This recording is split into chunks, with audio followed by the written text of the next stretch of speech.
So hello everybody, and welcome back to some high level of WARNO, as we have 3 more series coming your way today again, and we're gonna start with Division 2 here.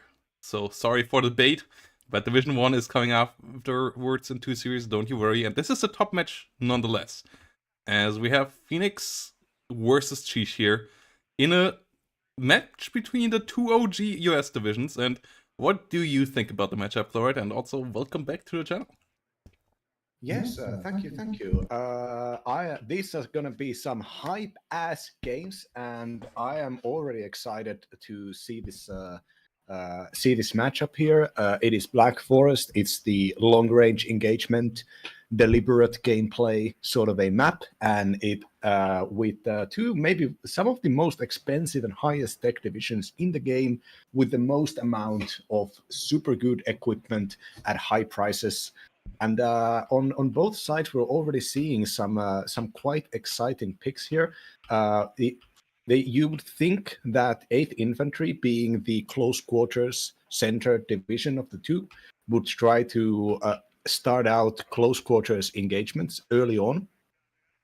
And we're already seeing the recon unit of Cheeches moving to the buildings right east of alpha, trying to get an opener to secure some positions, most likely to push for a town fight at alpha, which is something that is possible but quite difficult to counter with your mech tank support blob. We're seeing Phoenix already expect this, buying 2 Cobras to open up to take out any of the any infantry squads coming up, most likely supported by an Eagle, which for the third US is the air tab is superior largely.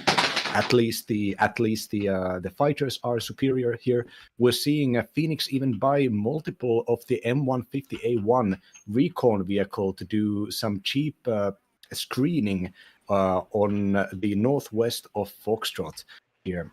What do you like? I can't remember last time I have seen a game between these two divisions on this high of a level. What do you think? I mean, of course, we don't see the picks and bans here, but there must have been some pretty serious picks and bans for 8 and 3rd to get played on even on this level. Yeah, Black Forest is a map that allows for them to maybe get through the picks and bans, because it is a sneaky map to some extent, and people ban the sneaky divisions on it quite often. And then both divisions might get through, and both of them need a bit more setup time. Both of them aren't quick to rush into Bravo or Alpha. Both of them are not the best to flank behind the enemy with something like an AMX-10 or so. That could happen to you when you play against an 11 for a 5th plane day. But yeah, they're still really strong divisions, and yeah, we haven't seen the matchup in a while, that's for sure.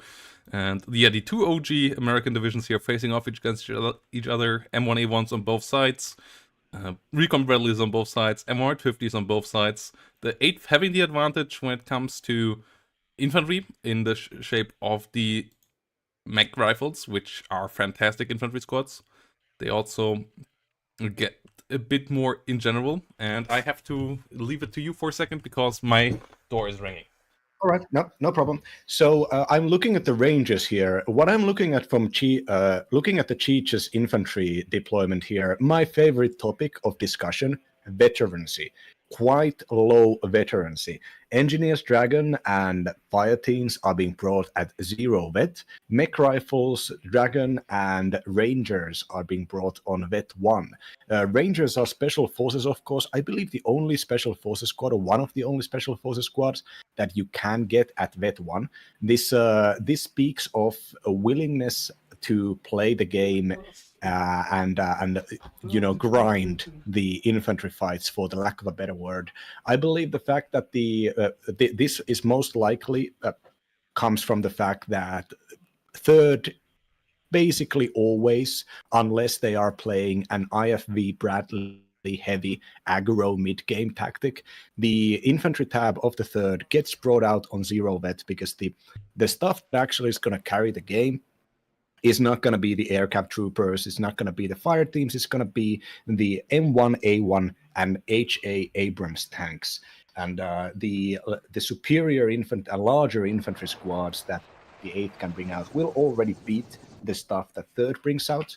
But by the time we'll start seeing tanks, I believe the tanks here will have at least a solid vet 1 capacity. You would be quite stupid to have a large amount of 0 vet super expensive tanks when the losing veterancy and getting routed is such a big risk. Because they might start showing side armor and get picked up by AT planes. Phoenix's Cobras and Snipers, often playing on this side, from the left side, the player often relegates the sawmill up top at Charlie to the player on the red side. But in this case, the Cobras are going in and finding out that there's only a single scout unit bought out, ruining it and taking a solid control of Charlie so far. Aircraft troopers have been bought instead of I believe there must have been sound scouting, which has revealed to Phoenix that there was no early aircraft buy or helicopter buy. So Phoenix bought extra aircraft troopers to fast deploy into defending Alpha. Cobras are moving out and taking out another fire team 84, but the large group of infantry, including the Rangers, which are amazing in these close quarters environments, are already getting routed into the town. 2 F4 Phantoms coming from Phoenix's side, and no targets here so far unless they want to start strafing the infantry. The zero-vet aircraft troopers are going to be unsupported by the Black Hawks that are getting sold, and at least one of them is getting sold here. And yeah, so Cheech has opened up the game by getting all of their troops unmolested into the town with the Special Forces Veterans 1 Rangers with the Colt Commandos engaging the aircraft troopers on shock range right now, most likely getting a bunch of pretty easy kills here. Stingers also hitting the Cobras already, so the Cobras can't help out here. They will need to retreat. At the same time, we have an interesting flank from Phoenix in the north, but Sheesh is ready for it. Fireteam 84 will spot it and most likely kill some of the units and transports as well. So the flank that Phoenix expensively put up there, because those units would be really helpful in Alpha right now, it won't work. It will get killed off. One of them dying to the fire team. Phoenix not reacting to it, so the fire team most likely get the second one with an 84 as well. Oh no, last second reaction here, but his fire team now out in the open without support there, and Alpha gets pushed hard here. F111 LGB gets through the F4Fs, not close enough right now. They try to catch up now. The question is, will they survive the Stinger forest that is below them? Because they will have to fly over 3 Stinger squadrons there. Okay, the first one gets a missile in, turns off. Second one does miss because it turns away there. And yeah, that leaves Cheesh in control of Alpha. Yeah, helicopter heavy openers for 3rd US are kind of in fashion right now because the F4 Phantoms, for 185 points, you get so much weaponry and such a good plane that in the early game you can just rule the skies. No Apaches being brought out for the 3rd. Of course, Apaches are also something that the 8th does not get, unlike the Cobras. And but the first tanks have been bought, 2 M1A1 Abramses supported by Stingers, and the Abrams leader already moving into Alpha. So, but this is really I think the perfect dream scenario really for 8th Infantry. You have already managed to get yourself into the town. All the town's defenses have been swiftly taken out. The helicopters are kept out by the Stingers, which can reliably two-hit kill them. But, But with Foxtrot yes. and Charlie in the hands of Phoenix, Phoenix can keep Cheech off the tick.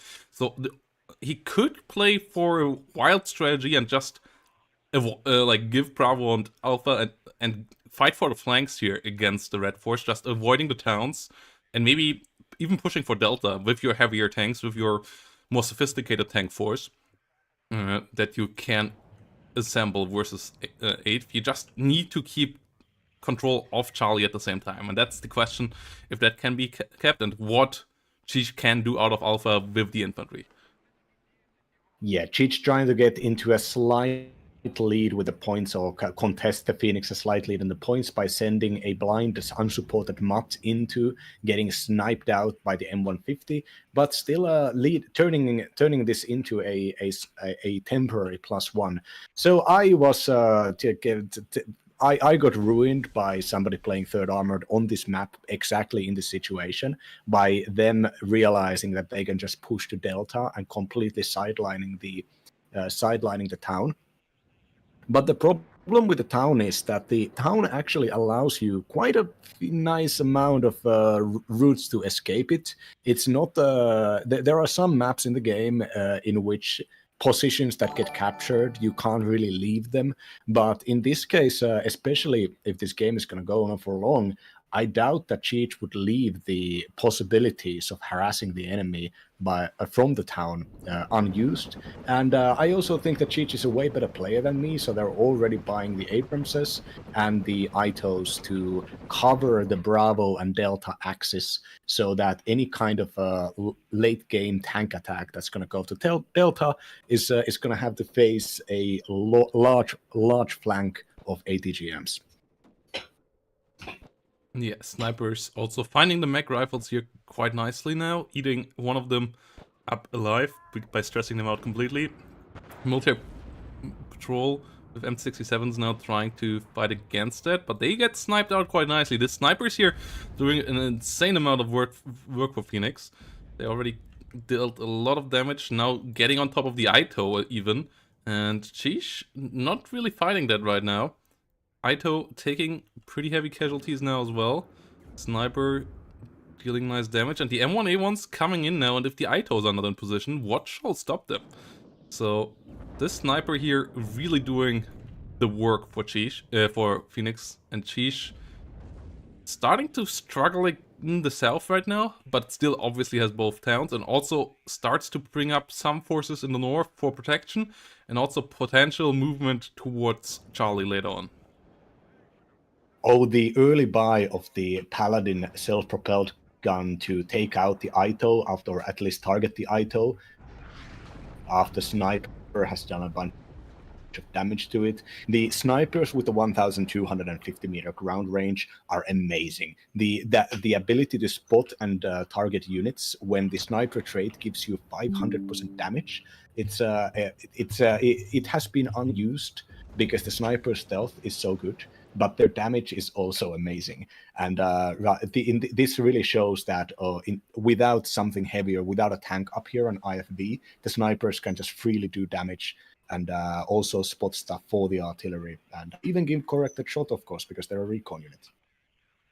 Another sniper doing massive damage, already put to low cohesion and firing at the engineer dragon, which actually does find the opponent and can fire back. Cobra likely gonna try to take out the sniper now.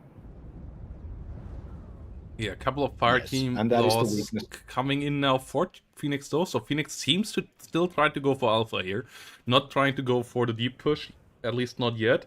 M150 is going around. His M1A1's not really active so far. They ran over one scout unit, but outside of that, they haven't been firing yet, and that's not a great thing for 3 heavy and expensive tanks to do. You want to have them basically constantly fighting, or if they're not fighting, repairing and reloading, and then coming back to fight again. And they finally find some more targets here. LRS is a good one. That's an expensive and strong recon unit, so wiping that out is nice. But they still need to do more here to really pay off and give the third the advantage that they want to get out of those heavy tanks. Yeah, the artillery spotting out the mech rifles and maybe taking out a free kill here, because it happened to stand in a spottable location. Through a miracle of amazing luck, the one-man mech rifles leader actually does survive and runs off. So a counterattack of some kind happening from Phoenix right now. The two Cobras moving down the southern tree line. Controlling the southern tree line is very important if you want to fight over Foxtrot. So these units out here for Cheech need to be taken care of before the tanks try to move into the middle here. Cheech has used some of the best units in the division to build a quite amazing concave, actually, only lacking recon units down south here. And there needs to be a methodical dismantling of all of this stuff to allow for the A1 Abramses to start getting excellent engagements. If this becomes a slugfight and no decisive action gets done, Cheech is on +2 right now, and Cheech is also constantly buying even more units. And importantly, Cheech controls, even though Cheech controls the Charlie position, Charlie isn't really a place where you can start moving forward. The small amounts of zero-vet fire teams can just keep Charlie contained.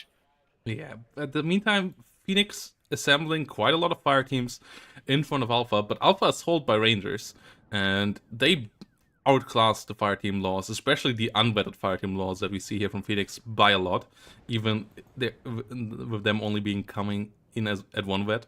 So with building cover and all of that advantage, even with the number advantage that Phoenix has assembled here now, against Max Rifles and Ranger Dragons, his guys will have a tough time. And he needs to do something in the south. He needs to use his tanks here a bit more actively. He tried to get the Stinger team, but Yep, the fantastic tanks are micro out of Cheesh with the building, jumping in and out, saved them from the rockets. And the Engineered Dragon finding Champral in the south as well. So, important things done here by Cheesh, but finally the tanks of Phoenix moving again. And they constantly rack up kills when they see something. They just are a bit too inactive so far, but now hunting for an M1 Abrams, and that is outclassed by the M1A1s heavily, both in penetration and armor, so it will need to take cover here soon. Yeah, but there's an interesting buy. The HA Abram has been bought, and it's on 0 vet. This is going to be a long fight, I guess. I mean, the amount of veterancy here, or maybe it's just maybe Phoenix's idea is that the only way that the heaviest units are going to be used is in these blobs with the other tanks, where they can take they can get the buff on the leader units. But speaking of the leader units, the leader Abrams has been targeted, and I believe there might have been a side shot or something, because he's already on 2 health and has to run off now.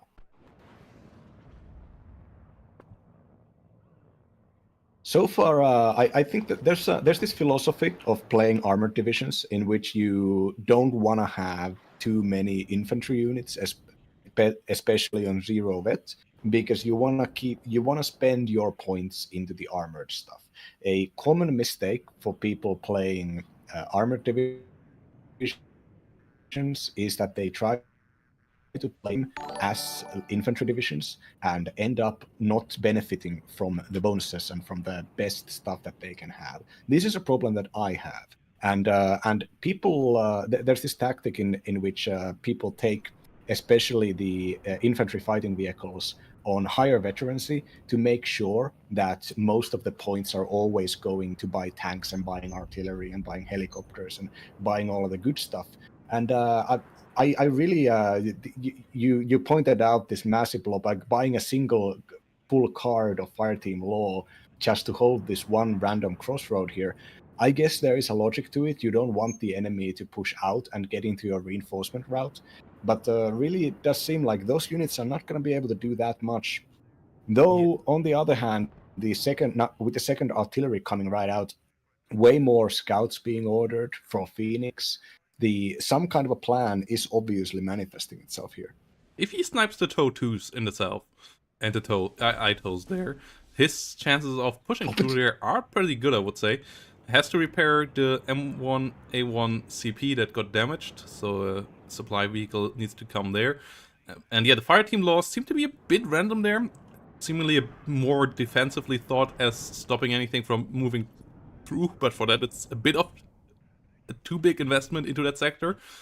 But with 2 M109s, you can break the ITOs and the TOW 2s. You can also potentially break Alpha if you fire onto the Ranger positions. So that is an option as well. The question is, how much time does Cheesh give him before Cheesh collapses at some point with something onto Charlie? And how much more does he want to get the tick of +2 up going at Foxtrot?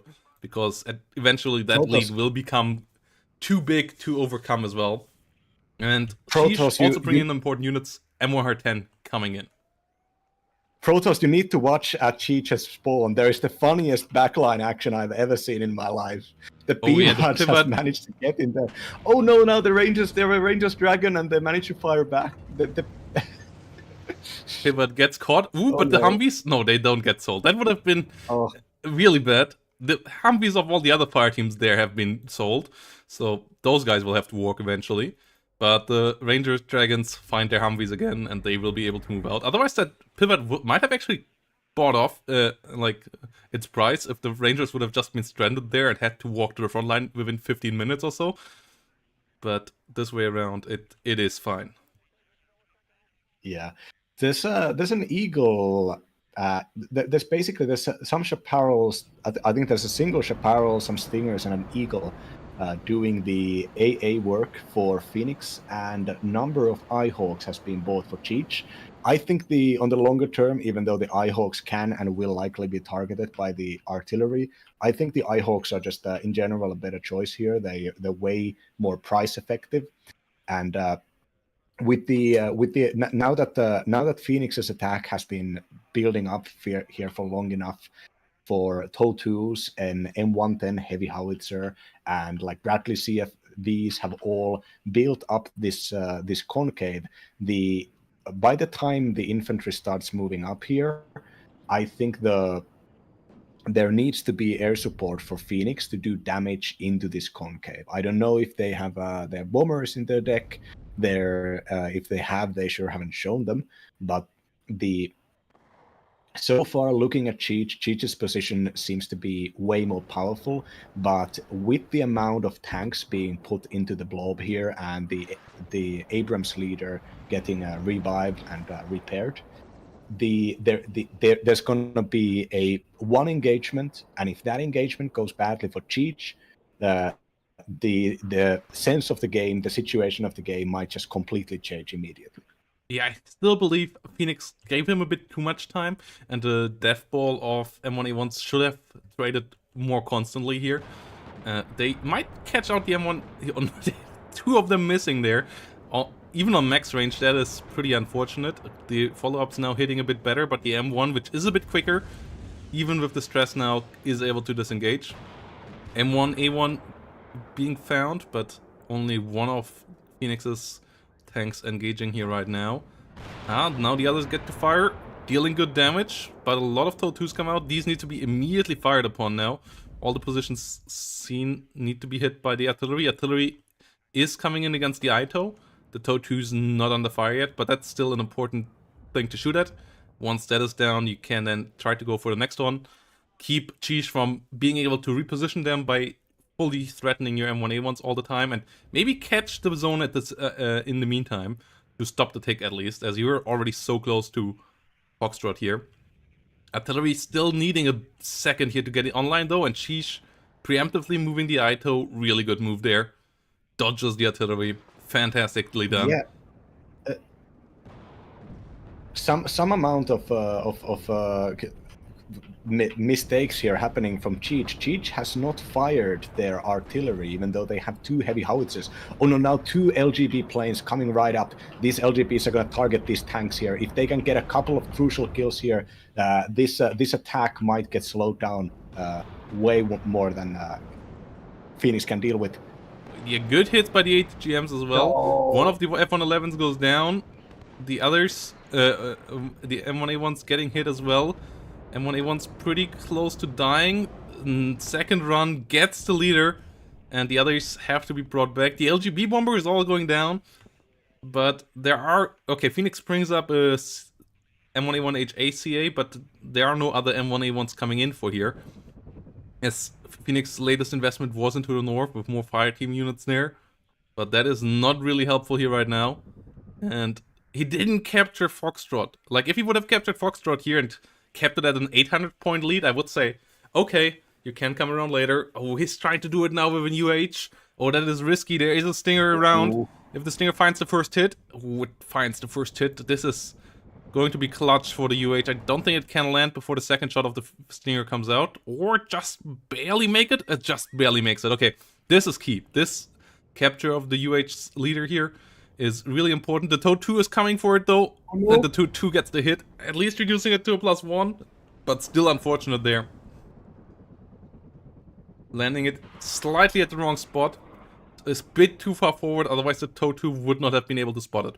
Cobra's moving in for the Stinger, not quite spotting it though, as the scout would need to move forward. Spot it immediately, the Cobras see it now, will kill the Stinger. And could go for the TOW2s as well, but obviously would need a bit of vision for that as well. Yeah, there's currently Cheech is doing an attack, which is very smart at this point, recognizing that the enemy is building up a massive armored force on the one side. The way to counterplay this is to start out, have small skirmishes all around the map, Mech Rifles leader moving in now into the smoke, trying to contest the Charlie point here. But and with light units only, having a lot of recon cars with 50 cals, bunch of zero vet fire teams, and the heaviest equipment getting used here was the Cobra. And there's no leader for Phoenix, so the Mech Rifles leader will likely be able to just get a free point up here. Blackhawks have been bought and another Cobra to reinforce Charlie, but without like proper proper supremacy up top, the reinforcement, the 3 mech rifle reinforcements going up top, will likely be able to secure this point. And speaking of those Rangers Dragons, they were forgotten. The PVATs is value, or was value. The Rangers Dragon are sitting back there and have not been ordered to move forward. Yeah, F-15 trying to duel the F-16 does miss, but the IHawk does miss as well. Both planes pushed back after one missile hit there. And the aircraft troopers coming in now, but more reinforcements here flooding in for Cheesh. Meaning that Phoenix needs to do something somewhere else. I still believe the push through in the south might be possible, but the trades are not happening here right now, and that's just such a big mistake. Like, M1A1s needs to be basically constantly fighting, repairing, fighting, repairing, fighting, repairing, and that's not what's happening with them. They sit around way too much, and at that point, they're just that weight. They're just expensive that weight when you're behind in points. You can do that when you are ahead in points with 30S and let the enemy come into you. But obviously, if the enemy has a +2 on Black Forest, you don't have that luxury. Yeah, the Cheeches, there's not a lot of recon coming from either side. Neither of them have that much info about each other up here in the front line. But outside of this counter battery, hitting those cannons are positioned so close to each other. Direct hits coming from the heavy howitzers. 2 hits out of 3 so far. 4th one getting another stunned. 5th one missing, and they did. One goes down in the end. The 6th one getting a kill. One goes down in the end. Blackhawks coming in. Cobras flying in for the north. Phoenix desperately trying to defend the north. And there's only one Stinger team. It's not really active. So that triple Cobra movement actually in the north by now might work out. Trying to deal with the mech rifles here. As aircraft troopers are still only 1 MG, or 2 MGs actually, but compared to the 3 MGs of the mech rifles and the 11 hit points of the mech rifles, they're still the weaker infantry, so they will still suffer there. F-16 trying to come in, gets a Cobra, gets pushed out by the Stinger teams. One of them getting a hit in, the second one doesn't find it. Stinger of Cheesh trying to get a Blackhawk here downed. And smoke continuously coming in here as well. More Cobras flying in. The issue for Phoenix is the south, though. Phoenix needs to get something done in the south, and it currently doesn't look like it. We have a lot of M1A1s, but all of them sitting around. The 2 that got damaged earlier, not even repaired yet. And we have only 15 minutes on the clock. And 1,200 points on Black Forest is a lot of points. Yeah, the problem with Phoenix here is that they have at no point of the game have they had the initiative. Every attack has been countered by Cheech playing pretty smartly. There have been times when the Southern defense has been weaker than what it seemed like, and I think this kind of over reliance on artillery and the fact that Cheech has been able to lead the game now with this attack up top, forcing Phoenix's attention away from building up this attack, forcing Phoenix's points away from reinforcing this attack. And this, in practice, these mistakes turn into the fact that, well, Abramses weren't repaired.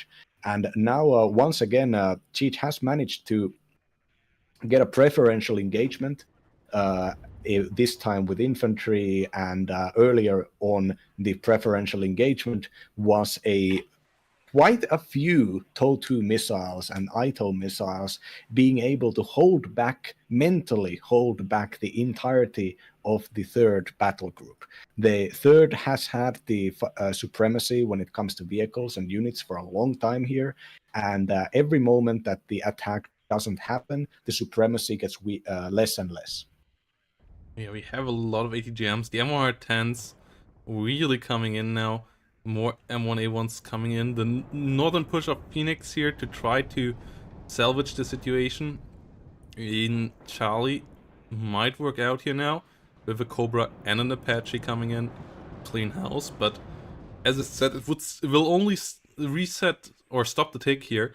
It won't get Phoenix any points, and Phoenix now pushing in with the fireteam laws after a long time, but no tank support, no nothing. Like, if there would be some M1A1s here, I would say, okay, go for it. But the M1A1's still absolutely chilling in the south, no movement out of them at all. Okay, they're now moving north, all of them at once. That is a bit risky, because that means that Cheech can likely push into Foxtrot, but it might at least free the alpha lane, though freeing that with such a heavy tank commitment is tough as well. And yeah, Phoenix really starting to run out of time here already. Yeah, Cheech does actually get the spotting from the Stinger actually to the AJ Abramses, and will probably in a moment, yeah, immediately microing, starting to micro and call out more units. There, the having the Rangers counter the infantry blob at long range was suboptimal because the submachine guns, the called commandos, have a 500-meter range of and couldn't engage on the regular rifle range. But now Phoenix's forces getting in with the friendly artillery hitting right next to them, actually. Quite a good luck that they didn't get hit here. And now that the infantry are in the town, there's going to be this is going to be a target-rich environment for these two Cobras getting in, for any artillery mortars, and frankly, probably even more bombers that the 8 might have in their deck. F-15C Eagle gets pushed back by the Ihawks as well. F4F coming in hot. And fire team Law trying to hold the line. The stacked up fire teams in the town getting all stunned by the Cobra firing its few salvos of rockets, and at this point the fire teams are actually quite capable, even on Phoenix's side, because of the upvet coming from the leader. But as this engagement keeps going on, there only needs, once again, as with the LGB attack earlier on, there only needs to be a couple of really good hits against the Phoenix tanks, and these tanks are moving in without recon, missing one shot, getting a hit here, and immediately the M1A1s engaging. of Cheech, heavily outgunned, heavily outnumbered. The CV in the middle of the town for Cheech, holding the point though, and yeah, with the capture of Foxtrot here up north, the situation is not looking hot right now for Phoenix. Like, if the north would have been captured and he would now get to push into Alpha and then maybe into Bravo with a +4 and all of that, it could be done, but yeah, if he gets Alpha and Bravo at this stage, it would not be enough points. The point lead here on the opponent is too big, so he would need to go to Delta, would need to get that +6, and even with this insane death ball of Abrams, which can't be LGB'd anymore, those are all dead, which can only be attacked by a couple of tanks or ATGMs, which aren't that flexible. You can't move TOW2s that quickly around. They can go places, but first of all, Phoenix needs to go those places now, and right now. And second of all, he still needs to get some assistance and some vision for these guys, otherwise they still can get side-shotted to death. Hammond actually might help him out here that he just captured, repairing one of his M1A1s, but yeah, we're moving in and further forward. Yeah, what happened to the heavy howitzers? They're both dead apparently. I can't find them anymore. What did they get counter batteried? Something? Excuse me, what do you say? The heavy howitzers, Cheech's heavy howitzers. Where are they? They all die? They might have A-clicked forward.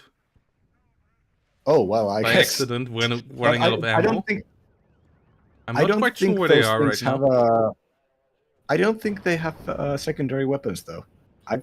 May have been a counter. Yeah, but if they're out of ammo, they still roll in. Oh, okay. Well, I guess. Okay, the M150 no, actually gets an Abrams kill. That is pretty big, but the Abrams of Cheesh misses against the Abrams of Phoenix, and Phoenix gets another one killed there. So the first zone is captured. We are moving towards Delta, but mech rifles coming in, and the Bradley is out in the open, so it gets spotted here. It doesn't get hit by the Abrams.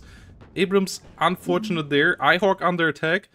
The southern zone only gets neutralized as the mud came in here there to try to capture it again, but it gets a +1 here on the board again. M1 coming in the north. The mech rifle leader nearly pushed out of the town in Alpha. So Phoenix will get that, but only 8 minutes here. Phoenix needs to really move fast here, because 1,500 points of difference between these two players now, and that is really big. One of the two M1A1 leaders of Phoenix needs to go to Foxtrot, one needs to go to Delta, and then he has to pray. A +6 might be enough at this stage still, but he needs to get there quickly here. Yeah, this is the late game third attack in which you have all of your toys on board is very powerful. The attack coming from a different direction than planned has kind of put Cheech's defense into disarray. All of these A1 Abramses of Cheech have engaged the enemy blob basically on the blob's terms, on one by one, not trying to concentrate into a counter blob. And but though on the other hand, this does allow them some nice positions of getting maybe side shots and maybe being able to run away. But yeah, the important part is that we don't see good CV play here right now for Phoenix. Phoenix needs more points. It doesn't really matter. He has the game won by kills. He has the game won by a long shot, but he needs to win it by points now as well. Like, his tank blob did work, but did it work too late? That is the big question now. He gets the mech rifle leader killed at Alpha. His M1A1 is moving towards Foxtrot, but him not being able to neutralize or capture the zone earlier with the Blackhawk and him losing the north a bit too quick might cost him the game here now, as he's still not moving into the zone, losing one M1 CV there to the mech rifle dragons and the TOW 2s from the north. Now starting to move towards the Delta zone, but it's only 6 minutes now. He only has a +1 right now. That is far from being enough. His M1A1 here still getting shot, needs to move further, and he might even need to go to Charlie somehow here now, because this point tick might not do it for him anymore. He's getting a +3 now. Yeah. He's going to go up to a +6 in a second. But is a +6 enough here? I kind of doubt it. It's only 240 points per minute. Well, that's close. That is really close. It might just barely do it. It might barely get it. It might be a draw range here in the end. Though, I'm not quite sure. Yeah, Cheech's tanks coming in one by one. Really, I doubt that they can actually do that much here. The best that can be done here by Cheech's Abramses are if they manage to specifically target on close range or side shot the HA Abrams leader. Let's see this. Oh, the one off Cheech is aiming faster. It gets the kill! Oh! This is big. A side shot on close range. Cheech also has a mud CP in the around there that can most likely somehow sneak into one of the zones and neutralize it. Mech rifle leader running in from the north as well, trying to get into one of the zones. Only one leader remaining for Phoenix on the battlefield. No, second M1A1 leader coming in towards Bravo right now. +6 is online. The M1 leader of Phoenix, of Cheech, fighting the M1A1HA here. M1A1HA gets a good hit. M109 ITV trying to hunt it down as well. And Engineer Dragons stand down. And ooh, this is a clutch fight. The M109 with the TOW 2 will get the kill onto one of the Cheech M1 leaders. The next one coming in. Mech rifle leader got spotted, but it doesn't get intercepted yet. Phoenix moving the wrong way to intercept that infantry unit. His fire teams should move in a different direction. His M1A1 leader is moving into the zone at least, so Cheech won't fully capture it, but will reduce it at least for a while, tick-wise. And the M1A1HA is struggling against the second M1 leader, together with that Engineered Dragon that stunned them down a decent bit. And the HA goes down before it can get a shot onto the M1A CV. So the M1 CP will get into the rear zone here. Phoenix losing against the Mech Rifle Dragon and the Toad 2, a lot of units there as well. M1A1, leader of his, finally starting to move against the CP. Meanwhile, Mech Rifle leader gets in on the other side, reduces it to +5. M1 CP needs to smoke off, down to 1 hit point. Oh, that might do it here for Cheesh. That 1 hit point M1 CP, reducing it to a +3. This is major right now. This is 80 points per minute less right now for Phoenix in this crucial part of the game. 120 points in total less with the Mech Rifle leader on the other side, and with only 3 minutes remaining, 120 points per minute only. That won't be enough. That won't be enough. And even if he gets now back to a +6, I don't think it will be enough anymore. So Cheesh doing the duty here, doing what is necessary to win the game, as Phoenix just comes in a bit too late. Cheech microing against the Abrams on Charlie here, and basically almost touching distance, running around this town. Oh, CV gets into the side by the M1 leader with 1 hit point. The 1 hit point leader becoming the MVP here. This is it. It will change the tick to a +2, and yeah, that can't be reversed. Oh my goodness. Cheesh has an MVP. It's called Terrell, and yeah, those guys in that tank, absolute beasts there. It's burning, it's spitting hot oil. Half of them are dead, but they get the job done here in the end and finish off the enemy M1A1's leader. And with that, it's only a +2, and with only 2 minutes remaining, that is far from enough. It is not the size of the gun; it is how you use it. It is not the not the tech level or the model of the Abrams. It is how you micro it. If you get a side shot, if you get into getting close, you can do the damage even with the 105s. Yeah, the engineered dragon that was able to spot that M1A1 the whole time was helping out there, allowing the M1 to aim first, to shoot first, to get the kill. And with that, we have the GG, and we have a win for Cheesh here in a really important match for that group, as it is still about who gets out onto the playoffs. And yeah, Phoenix with the kill lead here in the end, but the points just ticked up a bit too far, and we have the W for Phoenix, for Cheesh in the end. Crazy game number one. Yeah, the Cheech got the really good opener here, managed to get the infantry engagements, and managed to get the first tank attacks from Phoenix were very expertly countered.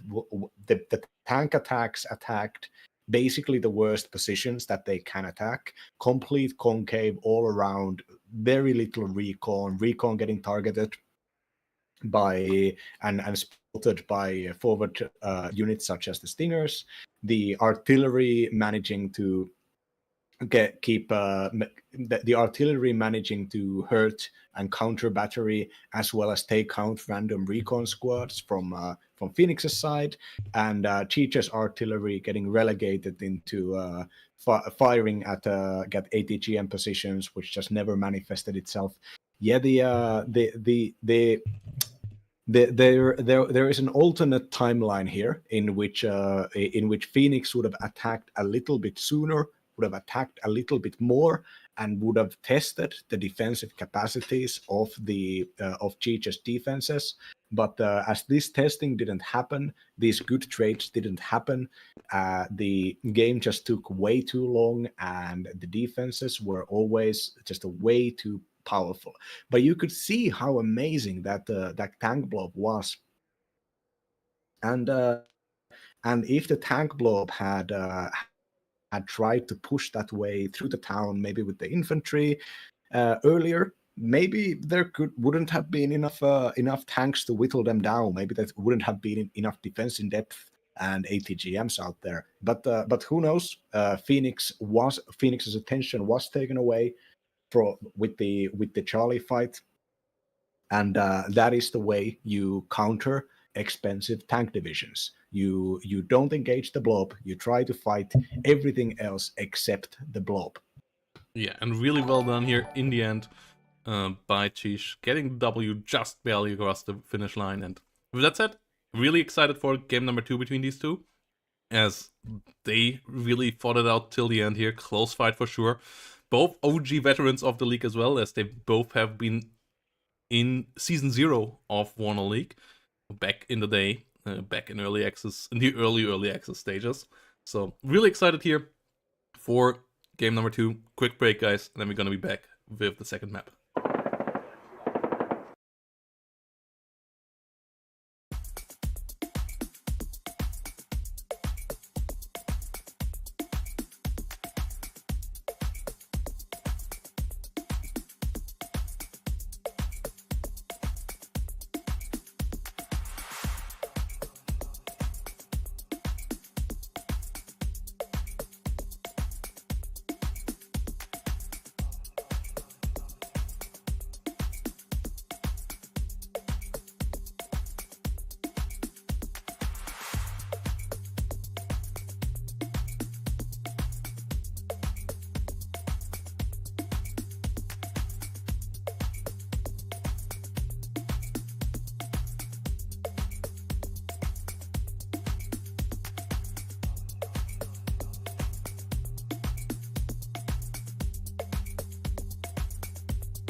So here we go, everybody. Game number 2 of Phoenix versus Cheesh. And Cheesh is up 1-0. And we have another interesting matchup ahead of us on the OG map of Two Lakes, with 11th Para versus the 2nd Panzer Grenadier. And that is a division matchup where the 2nd Panzer has all the time in the world, and 11th has to do something relatively early on. And there is a plan of doing something relatively early on, as Phoenix did seemingly watch my 5th plane day without infantry video and was like, I can up that one and I can just play an 11th E without infantry here. Okay, it's not completely without infantry at this point, but it's a lot of vehicles here. We see a lot of VBL recons, we see a lot of AML 60s, we have a couple of Puma PCs, a couple of Para Milans, and yeah, 2 columns of those things moving around. What's on the other side? Classic Fallschirmjägers and Fallschirmjäger Scharfschützen, and a couple Milan 2s coming out on Cheesh's side. Yeah, so I mean, realistically, this game is either going to be over really fast or it's going to take a long time. And I don't think there is any in between here. And one of these options is way more likely, I'd say. The Fallschirmjägers in general do have decent AT weapons for this situation. The Panzerfaust 3s are accurate. They have the 675-meter range. But with the amount of soft attack coming, both the AML 60s have these HE guns, and as well as 50 calibers. Sagais have good optics with the 90 millimeter guns, and and the VBLs have the 50 caliber machine guns with the 50 with the very good optics. There is so much soft attack that anything that gets anything that gets spotted by these convoys here are just gonna get immediately wiped out. The Leopard 1A1s will be able to basically, I think, one shot every single one of these enemy units. But the Sagai Recons, the VBL Milans, if any of them get hits, the Leopard's 9 armor won't be able to take except a one shot. I think 2 or 3 shots will kill the Leopard as well, and at that point, I think the numbers will likely be able to take this. Yeah, and the movement pattern here is also interesting. The southern column is splitting up a bit into two, one going straight through Zulu, one going north, and the northern column is not going to Oscar. Instead, it's just going down the middle road and just tries to rush into Papa. So it's just really trying to get through there ASAP. The Para P4 Milans that have the full-on Para forward deploy running through Zulu already. I'm surprised that the column goes through Zulu and not around it against Fallschirmjägers, but I guess Phoenix hoping for a bit more defensive setup out of Chish with more forces into Oscar, but Chish realizing that the south is most likely the most important fighting point here, investing a lot into that, gets the P4 Milan already, and yeah, the VBL recons and AML recons forced to go around Zulu now as well.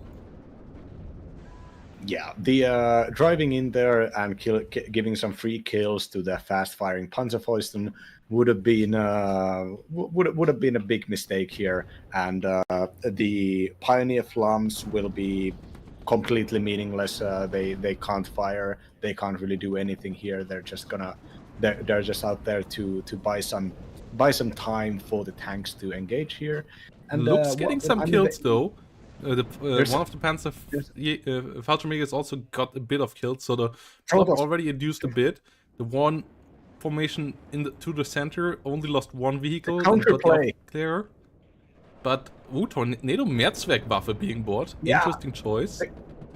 The counterplay coming in and striking at the Sagais, which are maybe the most dangerous anti-tank units here, but not being able to get any kills here. The AML 60, I was thinking, like, what do you have? I mean, there are like BO, the ATGM helicopters can do good work here as long as the VLRA 20s get taken out. Yeah, but taking those out before they get on top of you is not easy. The Leo 1A1s are really scary now, though, as there's not that much being able to shoot at them. The Milan 2 obviously also always scary, gets another kill there. See some Fuchs going down, some Unimogs going down, but nothing really of importance. LGB not getting its bomb dropped off, and the Ihawk and the Gepard already out. So the LGB is living a dangerous life. Second Ihawk shot does miss as well, but it has a third one for sure. Meanwhile, the VBL pushed into the rear here, getting a bit stopped by the Jäger Panzerfaust. Good micro there by Chish. Gepard around for the Puma already as well, so the quick play here from Phoenix seemingly not really working out. ML60s going down all around the map. And that is not great, as the Leopard ones now getting in for the counter push, and the Sagai's already getting shot. There's little here to kill them. Next to nothing, and it seems like the gamble not really working out. Yeah, the AA punching out and actually dropping the Jaguar AT, and I think the Meshachwaffe actually being able to the Meshachwaffe stunning out those tanks and making them have even the 50% or the 45% reduced accuracy might have actually been kind of crucial here for that the Leopards can get the first shot kills here without getting threatened by the only anti-tank guns up in that convoy. And now with Luke's and Leopard 1 combinations coming all around the map to methodically take out, I think only the VBL Milans will be able to fight against these the West German armor here, but they're not in any positions to do anything really. There's also next to no Milans anymore. Like, yeah, only the ones in the center left. Outside of that, no AT in the south whatsoever anymore. The infantry gets the Ihawk in the rear, but yeah, this push got basically killed by Chish moving aggressively into positions that Phoenix didn't expect. Phoenix didn't expect a push into Zulu. Phoenix expected to get through Zulu uncontested, with Chish focusing on defending Oscar maybe against the push of Phoenix into there, and holding back into Lima, and then Phoenix being able to roam around Lima and winning the game that way. But that didn't happen. He got caught off guard, and the aggressive push of the Fallschirmjägers derailed the whole maneuvering. His units got bugged down, and then yeah, he just didn't. Even without the Metzger buff, I don't think he would have had enough AT there for the 3 Leo 1s frontally, and that was a problem from the get-go. So yeah, the push into Papa also really well defended, and I just don't see how this can now work out. He's trying to get the F-16s killed, but at the same time, the Sapper Para in the rear line get shredded by Luxus and Leos.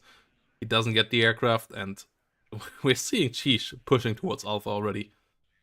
Yeah, how unlikely. First of all, did not know that the VBL is amphibious, leading, which looks quite funny here. But how unlikely do you think that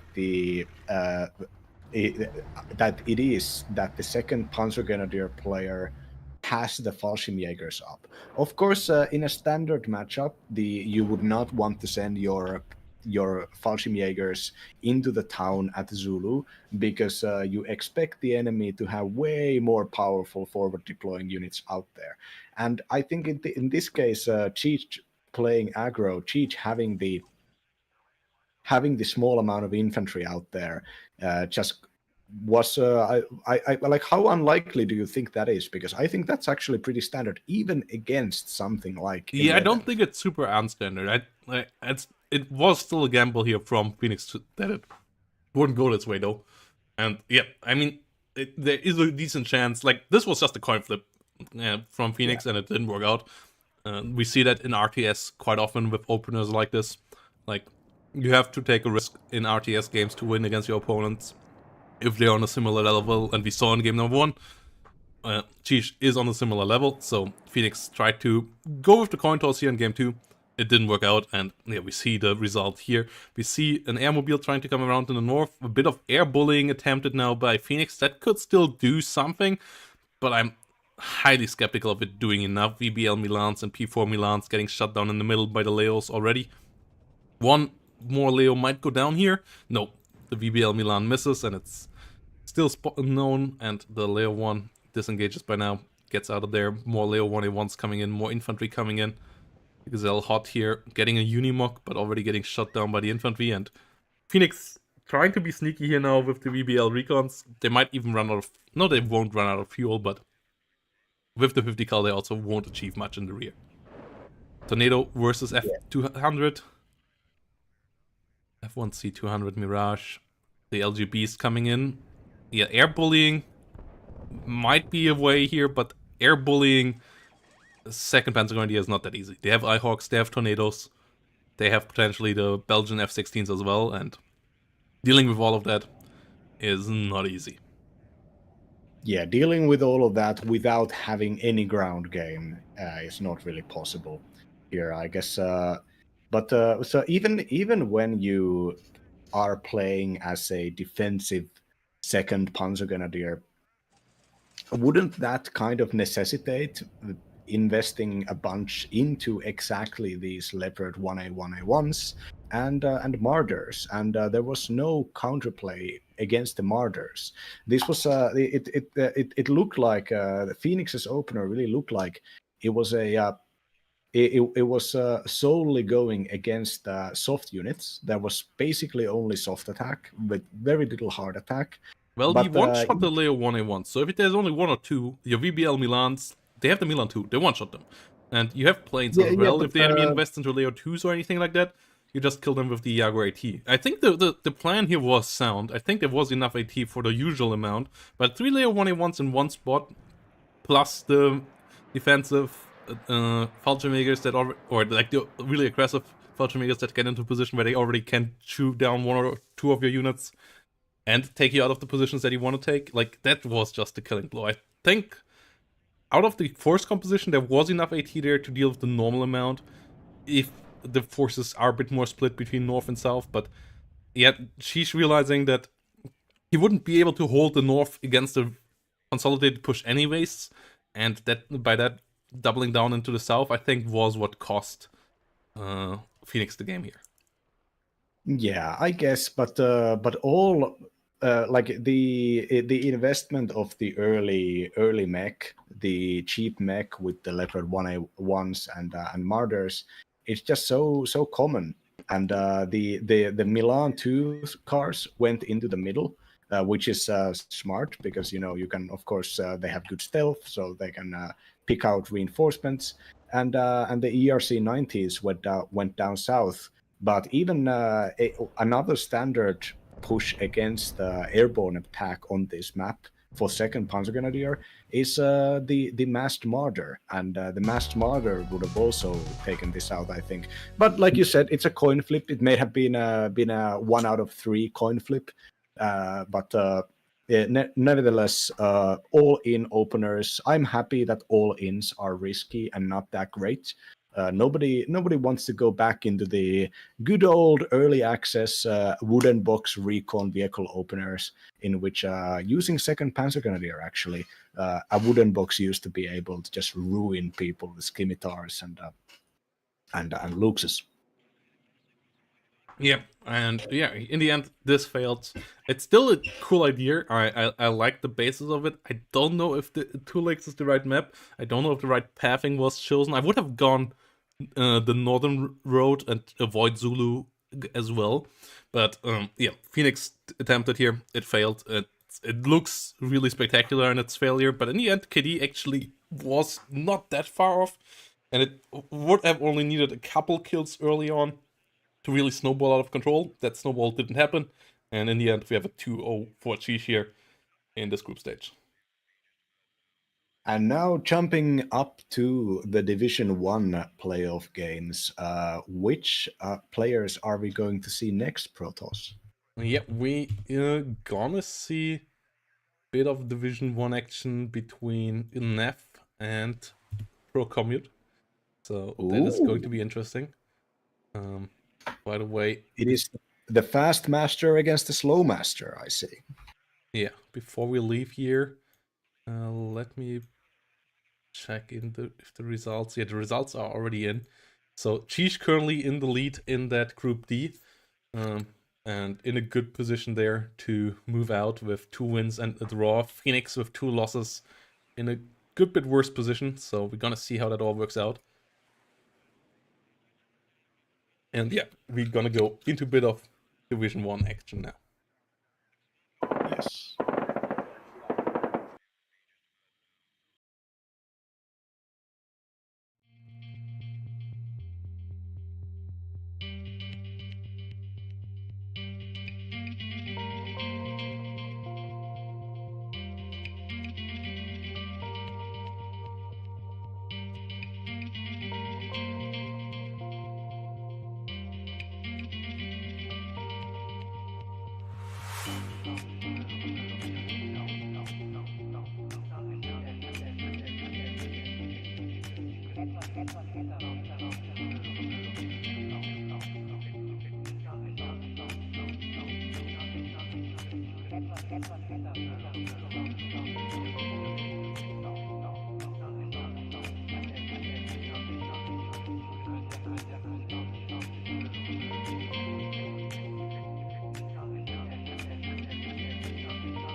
So here we return.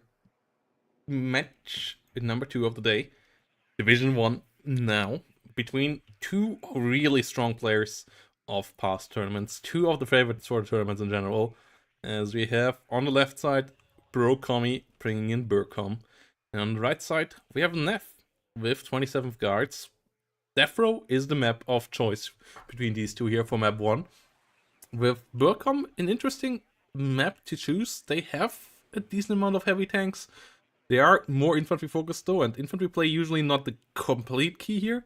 27 on the other side, for sure, a strong mechanized force, and we see from Neff from the get-go here a lot of BMP3s, 2 Tors escorting all of this as well. BMP2 recon, couple of Redgar recon. So really classic, high standard 1990s Soviet mechanized forces that got marched toward a bit quicker here with the Tors and BMP3s already into full-on active service here on the front line and already deploying heavily into Echo and Alpha, whilst Brokami on the other side has a mild Wix here, doesn't he? Yeah, I think the exceptional thing here for Knef is that the BMP3s are being bought on wet too, which kind of speaks of a less late game centered Knef playstyle. I have actually met Knef on ladder and playing 39th at this time, and on that time, and it seems like Knef, even though I said that Knef is the fast master and Pro Comi is the slow master, Knef here playing the division that scales better in the late game. But Pro Comi, it seems pretty clear at what at least the opener trick here is. It is, in my opinion, the ATGMs. Hell Arms with ITOs, cheap and efficient 80-point Humvee tows, amazing units, probably the best ATGM car in the game. Even the VAB Milans are bringing out Milan 2s. So this seems to be specifically designed to take out smaller infantry squads with the Gazelle rockets and snipers, as well as take out the 80 the vehicles, the BMP3s especially, with these Humvee tows and Hell Arms. The thing is, even though the BMP3's missile is faster and longer range than the stuff that the Berlin Command can bring out, the BMP3 is generally way more expensive and it has way less stealth than the something like a Humvee TOW or a Milan 2. And it does seem like the pro comi here is designing this in a way in which to neutralize the mechanized attack that he expects to come. And in the late game, then after trading well, Burcom can be kind of unpredictable. If Gnef transitions into T80s, this can be countered with the Nighthawk. If Gnef wants to start doing infantry fights down south, this can be countered pretty easily by a better infantry tab.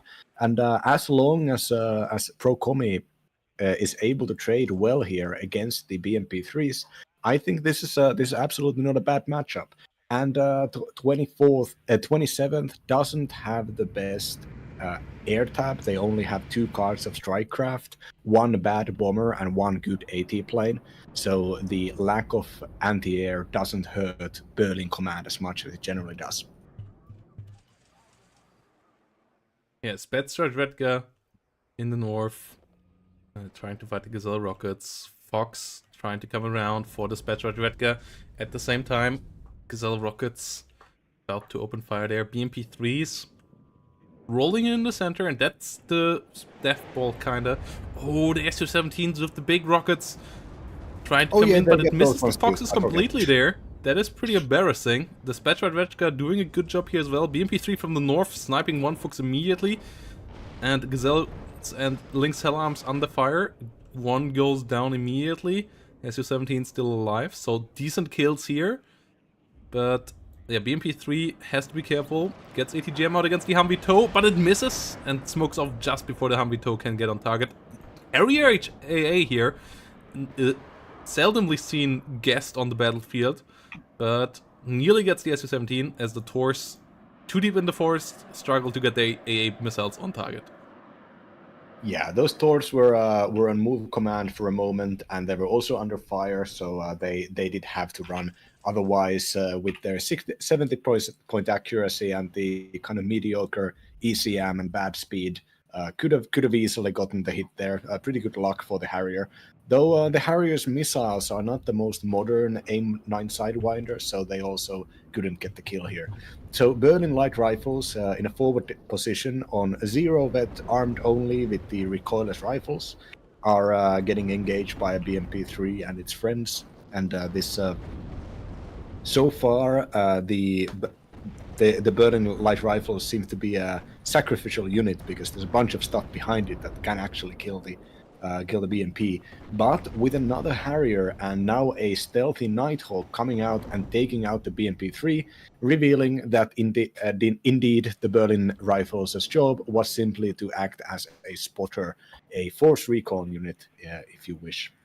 And yeah, the Motostrelki Comrade here, already next target of the Nighthawk. Nighthawk doesn't get intercepted. We have an Su-17 AT coming in, but that one won't find anything. And the Nighthawk does get an important double kill here early on in the game. Nothing here to spot it yet. Tors moving around. The Harrier living a dangerous life there immediately gets shredded. If the Tors can get on target, their high base accuracy shreds through enemy quite quickly. Su-17 still trying to fish for the Chieftain. The smoke will run out eventually. And there is not a lot of AA in Berlin Command at all. And there's no real long-range AA in it. They now have Pier, but that still is only like medium range. And it is a towed weapon, so it can't really be pushed to the front line too far either. Yeah. So far, Gnef's if Gnef actually wanted this to be a kind of a armored battle group of soft attack here, that tactic has been countered so far. Gnef doesn't really have a front line outside of down south where the Conqueror's M can keep these keep the enemy away on long range. The POSEB, the physical security support element dash Berlin, is moving in to provide both recon and a very good special forces squad with both anti-infantry and anti-tank capacities. They will likely be able to spot for the both the Nighthawk and the Gazelle rockets, which can emerge every once in a while when necessary. This map is so small that the smaller range anti-air units from both of these divisions can actually shine here. The 27th does lack long-range AA units such as Coops, and the Berlin command is, of course, due to international treaties, limited to only handheld manpads, and in this timeline that we're living in, they managed to smuggle some Rapier FSAs, probably labeled as pianos or something.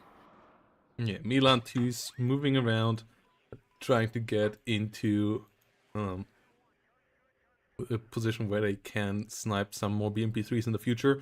Conquerors and BRDM 2's moving around, but the mech force of Nev hasn't really assembled yet to the fullest. We see double Nonna though. That is a strong plop, and the double Tor gets another hit here against another Harrier, slow flying fighter. Yeah, the 17th accuracy of the Tor's really coming in hot here with range scaling. It can go even higher. Though this time around they fired nearly max range. The only issue is that they will struggle to get into a position where they can't fire onto the Nighthawk. And that really is the painful situation here right now. Nighthawk slowly flying back now. And the Nonna's trying to get on top of the Milan. Trying to get some kills here. Yeah, the Nonnas are self-propelled, fast-firing, fast-targeting, medium range, not short range, but still works the best on short range, self-propelled mortars. They are amazing. Having two of them on this map, which is with its plateau, where you can get the artillery really close, and if necessary, you can also move it out really fast with these Nonnas getting put into the BTR-80 chassis. The strength of the Berlin command lies a lot in its good weapon teams and its good and large infantry squads. If this becomes a slugfight, these Nonnas will be able to provide constant, accurate damage dealing, taking out stuff like Mistrals and Milan 2s, and whenever engagements happen, also the Berlin rifles and Berlin light rifles. Though Pro Commie, in a pretty typical move, is taking a lot of units on zero vet, even the better infantry, the Berlin rifles. This speaks to me about the fact that the infantry for Pro Commie is supposed to be more of a defensive weapon, whereas the damage dealers, the incoming 155mm howitzers, as well as the tanks and the LGB bombers, the stealth fighters, all of these will be the ones that actually get to do the damage, whereas the rifle units will just hold the ground and provide spotting for the rest of them. We have seen Pro Commie do this even with Abrams, even buying only zero vet Abrams on the Abrams heavy American divisions, just knowing that the numbers and the play style that they are trying out will work best with them. And where was this? The Conqueror Sem, the BRDM Conqueror Sem got actually destroyed by a Milan 2 here. Yes, and we see artillery now coming in on the side of Pro Commie as well, using the biggest artillery available in caliber. So you get some M109s in the deck as well. 155mm guns coming in now to try to most likely first snipe the Motostrelki leader here of Nev. And Nev not really having any big push going on here right now. Nonna's trying to be annoying. He got a couple of important infantry units with the PSSEBs and some snipers being killed off earlier, but lost a good amount of BMP3s at this stage already as well. And no TADBVs or anything like that as a frontline unit. Instead, more annoyance coming around here with more Nonnas coming in. SU-17 getting shut down here, as yes, you only get manpads, but if you fly over those manpads, Mistrals are pretty strong, and so are the others. Chieftain goes down, but another Mistral hit against the SU-17 at least will keep the SU-17 out on repairs for a bit. Yeah, the second pair of Nonas has been brought out, and they are targeting all of the positions in which ATGMs and other missiles are getting fired at. The fast firing rate and the close accuracy here. The Spetsra Svedka being here provides both the GSR ground surveillance radar recon, which is superior to anything that the Burcom has out or even potentially out. And they also provide corrected shot, which is on these close ranges is even more important. Now, currently, Procomi recognizes this and is buying a lot of units to kind of make this a target-rich environment. Relying on a smaller group of expensive units is what it would allow these Nonas to maybe start winning the game here. But with these heavier artillery and with the heavier tanks on board here, currently, the wasting and sending these cheap infantry units, such as the Frivillige Polizeireserve and Zero Vet light infantry units. So far, this is, I think, this is Pro-Comi trying to out fire superiority the best Soviet fire superiority division, whereas GNEF is already trying to purposefully transition into maximum artillery. Yeah, it We seems don't like see any. Procomi, with those Freiwillige Polizeireserve, trying to fish for BMP3s, but he can't really follow up on it yet. Might get one caught here by the M1IP in the south. That would be a good catch, because if you can kill off enough BMP3s, they are not cheap, they are not really affordable, and if you can separate the infantry from BMP3s, your life is going pretty well. Another one going down, so 2 getting killed now here, and Procomi holding the line at least for now. And yeah, now a couple of Motostrelkis being caught in a forest patch. That's not really scary. That's something your Ardens and your M1IPs can deal with. Losing a bit too many rotary and fixed-wing aircraft for it, maybe. A lot of helicopters and Harriers flying into the torres there. But as long as the Nighthawks still survive, it's not the biggest problem. And the Motostrelki leaders here going down for Neff as well. And that will lead back to a +4 and a quick take towards victory for Procomi. Yeah, Gnef's the M1IP very, very mistakenly driving close to the RPG-27 Motostrelki.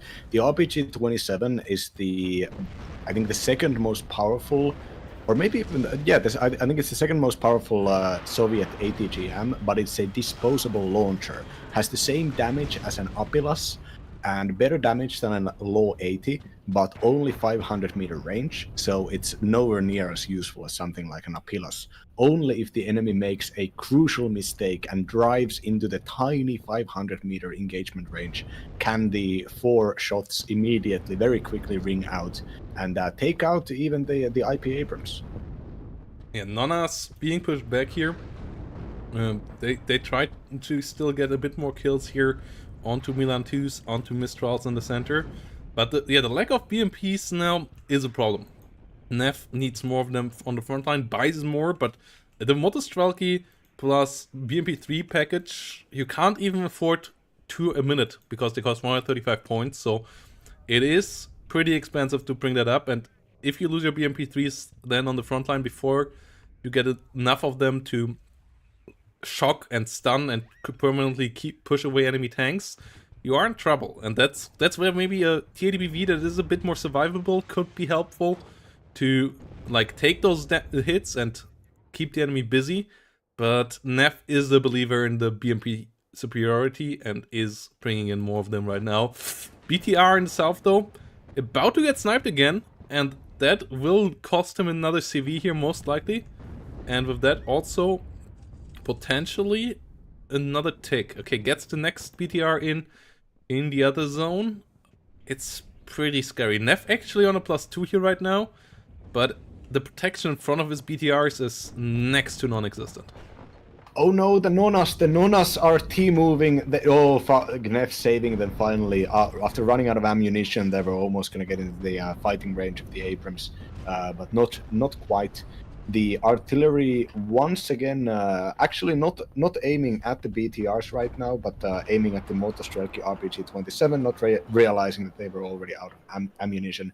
That's maybe a slight waste of your salvo, but it's not like Pro Commie is running out of ammunition, and there's nothing so far. No counter battery has come from Myth, though. Yes, Nonas No, are not not good at counter battery. They are too inaccurate on the long ranges, yeah. and firing over the whole field is not really possible. Rarden most likely gonna get sniped here by the Motostrelkis in a second. Rarden in the center and the south at the same time, but that will save the AMX-30s, and the AMX-30s is what you want to use against the infantry with their HE cannon and their 20mm cannon. And with the snipe of the BTR in the south, Pro Commie can soon return there and stop the take here. Maybe get a take of his own up again. Mi-24K goes down, and it's the Motostrelki infantry of Neff, just even with 2-star veterancy, can't fight the infantry on the other side, can't fight the fire support on the other side. So you need those BMPs, you need those helicopters, you need the Nonas, and the BMPs just get constantly taxed really, really well by Pro Commie in this game. There are even the Metis infantry that gets called out here now. 3 Metis coming up to the northern side. Even these are 2 vet, and I really like people playing with veterancy. Also, the first T80BV coming to the southern plateau. I really like the veterancy. I'm a huge fan of people testing it out, and I want it to be relevant because for so long, Vet 1 has been the right choice for most frontline units. In most divisions, but now in this kind of gameplay where Pro Commie, both as a player and with obviously with this unit composition, is getting the numbers over quality. This it's possible that unless Knef manages to get like a breakthrough in the mid game here, this might actually be pretty bad. I mean, the Metis has managed to stun out the Zero with the IP Abrams, with the Nona actually trying to get its direct hit, 20-point direct hit cannon, very inaccurate, not managing to hit, firing 5 of his shots. I don't think any of them hit. But now with the supporting fire, the IP. Ooh, has Rando, Milan 2 coming in for it, and the Tor. Losing a Nona there to a Milan 2. Course have to be careful as well. They don't want to run over this hill. Oh no. Oh, Neff with bad micro there. Uncharacteristically bad micro. Too focused on something else, I guess. KDBV in the south eating it as well, and this is not looking hot for Neff at all. Like, those losses is something you can't afford. The combined arms around is just not working out, and this is the issue with 27th. If you get torn apart and get forced into a grind match like this one, where Berliner with its cheaper combined arms can do really well because they have the cheap infantry, they have relatively cheap tanks in comparison to you as well, then you just will start to struggle. You need to get higher in the combined arms level. You need locking fields of fire between the BMP3s and the T80BVs, and that's something that Neff hasn't been able to afford here yet, and Pro Commie is really doing a good job at keeping off that. Yeah, Knef, it seems like Knef division has been, the division composition seems to favor the kind of mech gameplay that I like to do, which is early to mid game armored pushes, and then transition into defense with your BRDM concourses and your tanks and all the such. But Pro Commie having the really well built counter in the opener, and then now playing this, being able to send in these sacrificial infantry units to keep the front line while taking out all of the core expensive units with the 155 millimeters and the surprisingly the aircraft, might have been the first time I've ever seen the Mirage 4 Seed getting played in a division, at least in a Division 1 match. I think maybe even in the whole league. Yeah, Artillery coming in for the Nonas here as well, trying to go for the kill there, and 1 IPs and Chieftains coming around in decent numbers. The BRDM conquers M's, trying to roll forward. Mi-24V in the north will get the VAB here killed quite easily. So still Neff is not getting is still getting some kills here as well, Oh but no! his pushing power is just not seemingly looking so. Direct counter battery fire hitting the Nonas, though fast reaction saves the artillery here for Knef. The artillery, the Nonas really need to just keep on firing. They're the thing that can most reliably take out these very important small weapons teams such as snipers, Milan 2s, and Mistrals. Ooh, Mistral aiming for the Mi-24V in the north. They have 60% base accuracy, so they are really scary. Neff needs to move away there. Oh, the IP He's Abrams risking it again as he gets side shots into the M1 IP with the BMP3s. But he will get another Mistral shot into the face, and yeah, this one hits, this one gets the kill, and the M1 IP will survive, so in the end, still not worthwhile. His BMP3s going over the hill against an M1 IP in a good spot as well, and that's risky as well. His TADBV gets repaired as more ATGMs fly out here out of the Conqueror's BRDM. Artillery not hitting the Nonas on the other side, but the loss of the Mi-24V is pretty frustrating, and we still have a +2 here for Pro-Commi. Well, Pro-Commi's now smoking off the M1 IP while it's trying to go for the Conqueror's M's. Conqueror's M's coming in for the TRM 2000 actually. I thought they came in for the Rover. Humvee versus Conqueror's M. That is not going well for the Conqueror's M as well, and once more some of the important combined arms of Neff getting picked apart here. BMP3 is way too aggressive, and I don't like BMP3s in an aggressive role like that without a TADBV in front of them. Like, they're the perfect TADBV support vehicle. They are pretty terrible at being your frontline tank for their price category. 5 frontal armor just doesn't protect them enough when you want to use them as a brawler. Yeah, the brawling here is what was obviously and keeps on being a mistake. Though the fact that these fast-firing missiles, if they manage to shoot them against the suppressed IP Abrams, the zero-word suppressed Abrams, the side shots can be lethal. And the tactic here seems to have been to use the Nonas to stun and lower the cohesion of the tanks, get some stuns in, and then hit with the... Oh no, Berlin Rifles in the range of the next BMP3. 2 more BMP3s going down. The Chieftain goes down, but so does the Su-17. The M1 IPs in the north, yeah, they're heavily stressed out, but they're still alive, and the BMP3s all die within a couple of seconds. 4 going down here, and this is a disaster for Neff, to be fair. To be honest, like, TADBVKs and BVs coming in on the south, but they now have no support around. We are back to square one.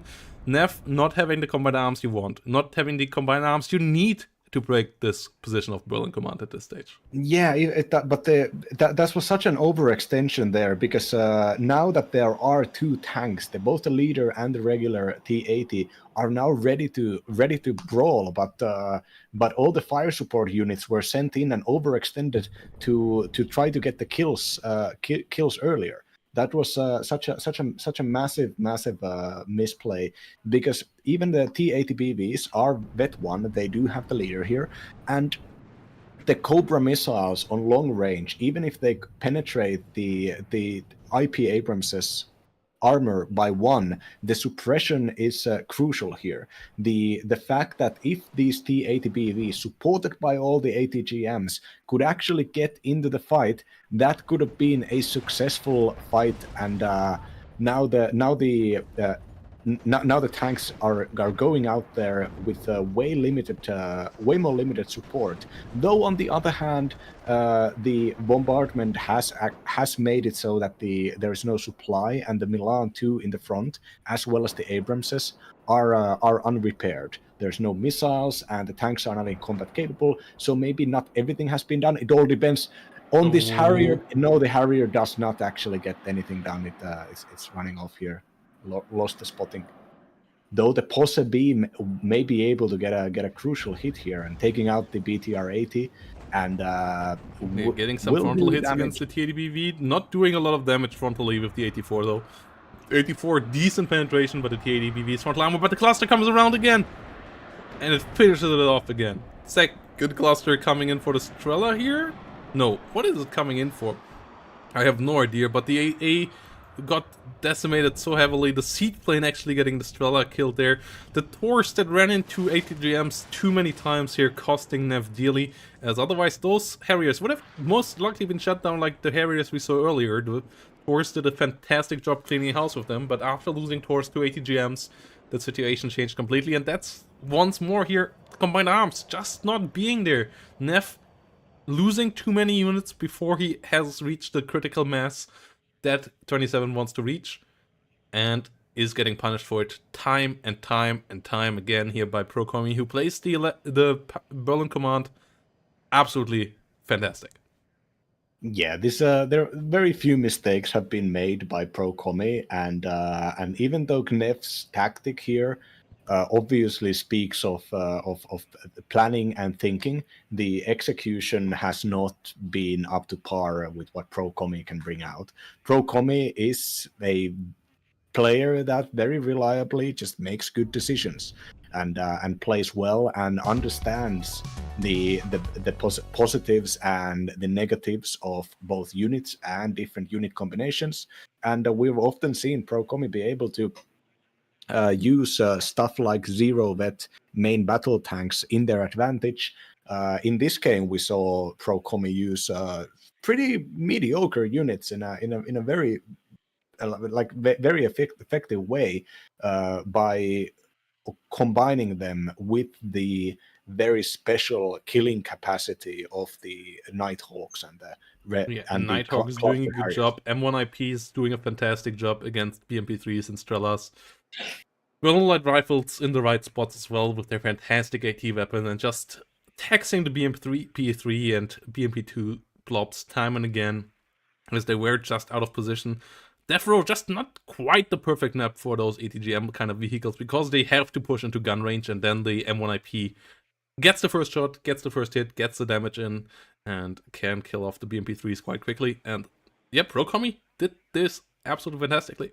And with that, got a clear victory here on Death Row. Neff, semi-finalist of last season, has played a lot of great tournaments in the past, is a really tough player, so I still think we will see a better performance out of Neff in game number 2 here. Really excited for what we get there. So after a short break, we're going to be back with map number 2.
And here we go.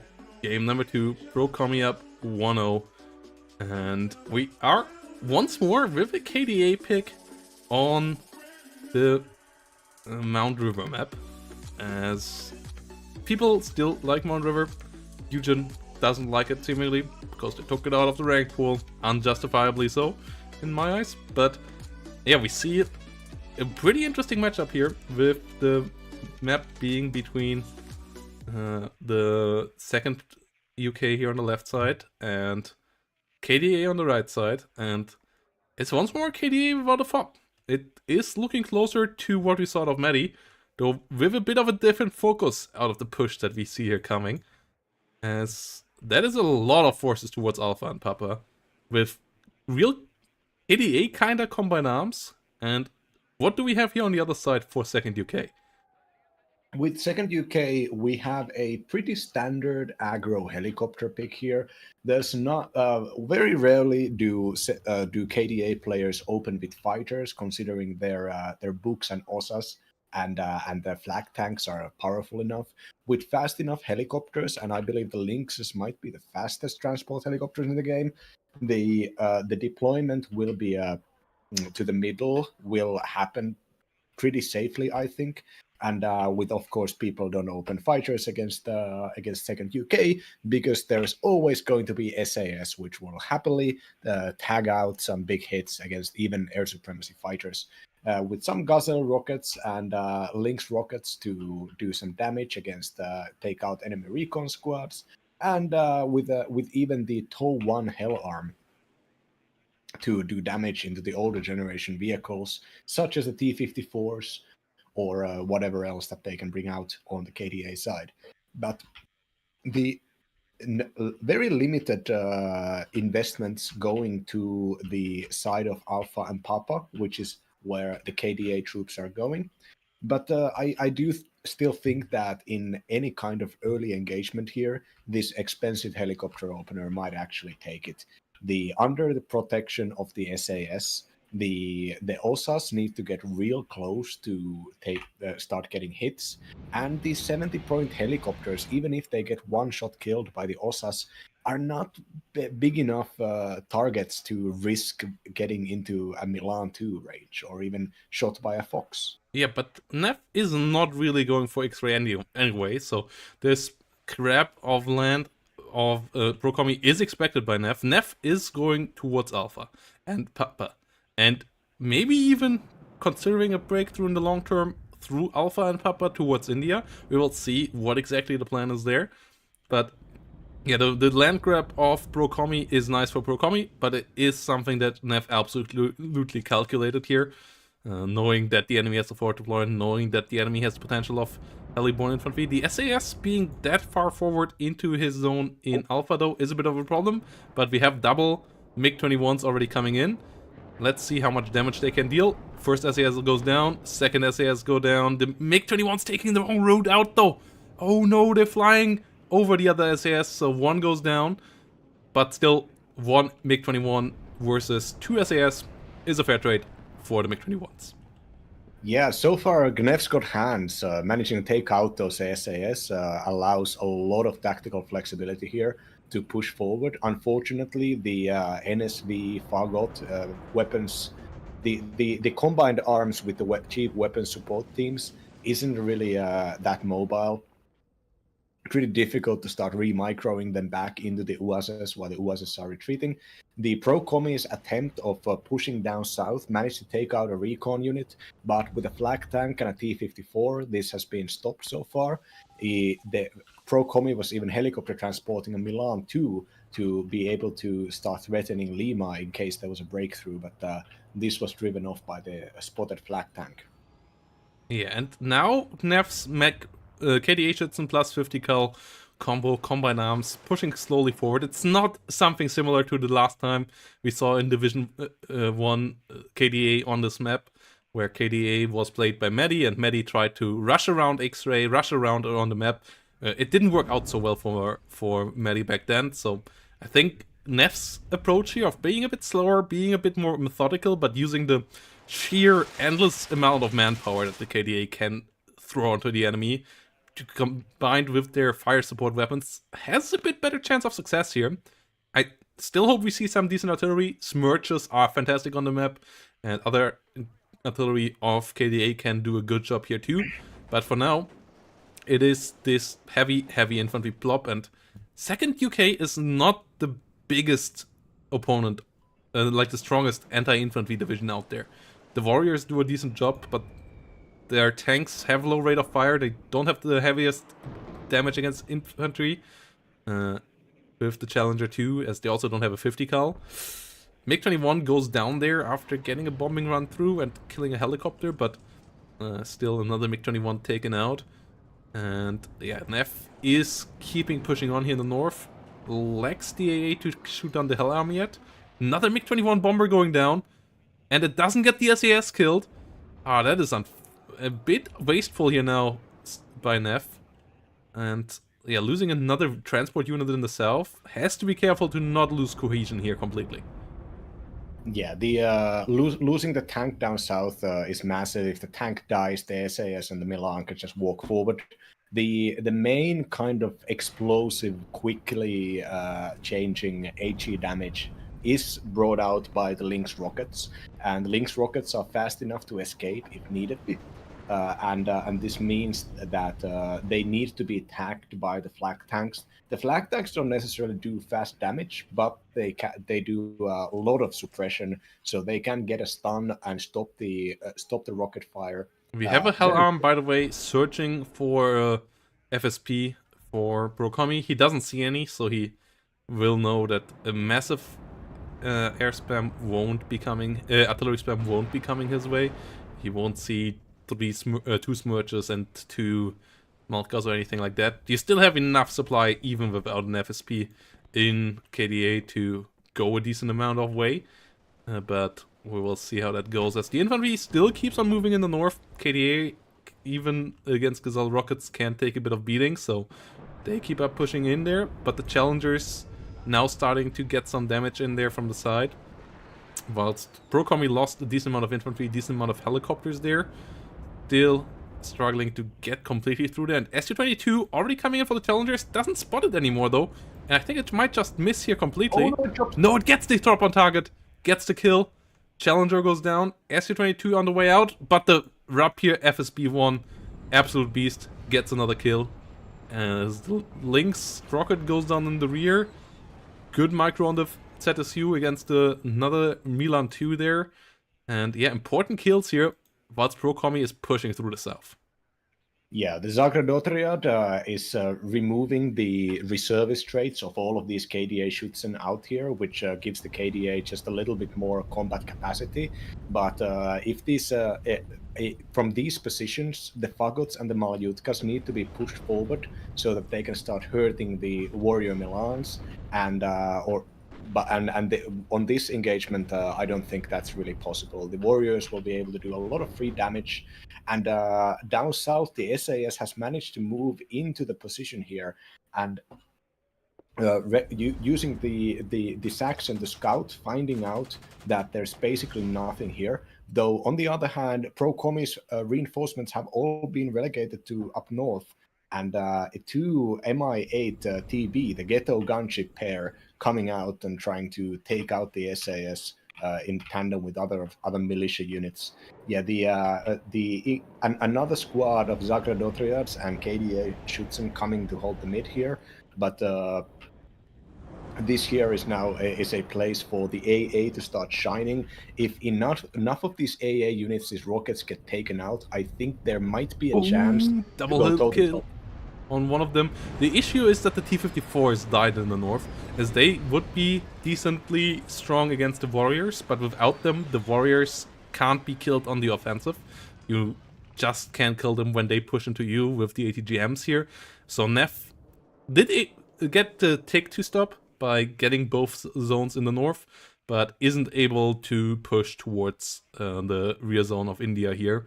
So it's going to slow a bit down here for Neff. Neff not going to be able to rotate around anymore, but potentially able to hold on against this counterattack that comes through the open now. And yeah, Brokomi shouldn't push through the open field here. There's too many KDA Schützen there that would just grind through all of his armored rifles in a relatively fast speed, and then he would be without infantry again, and you don't want to end up without infantry at this point.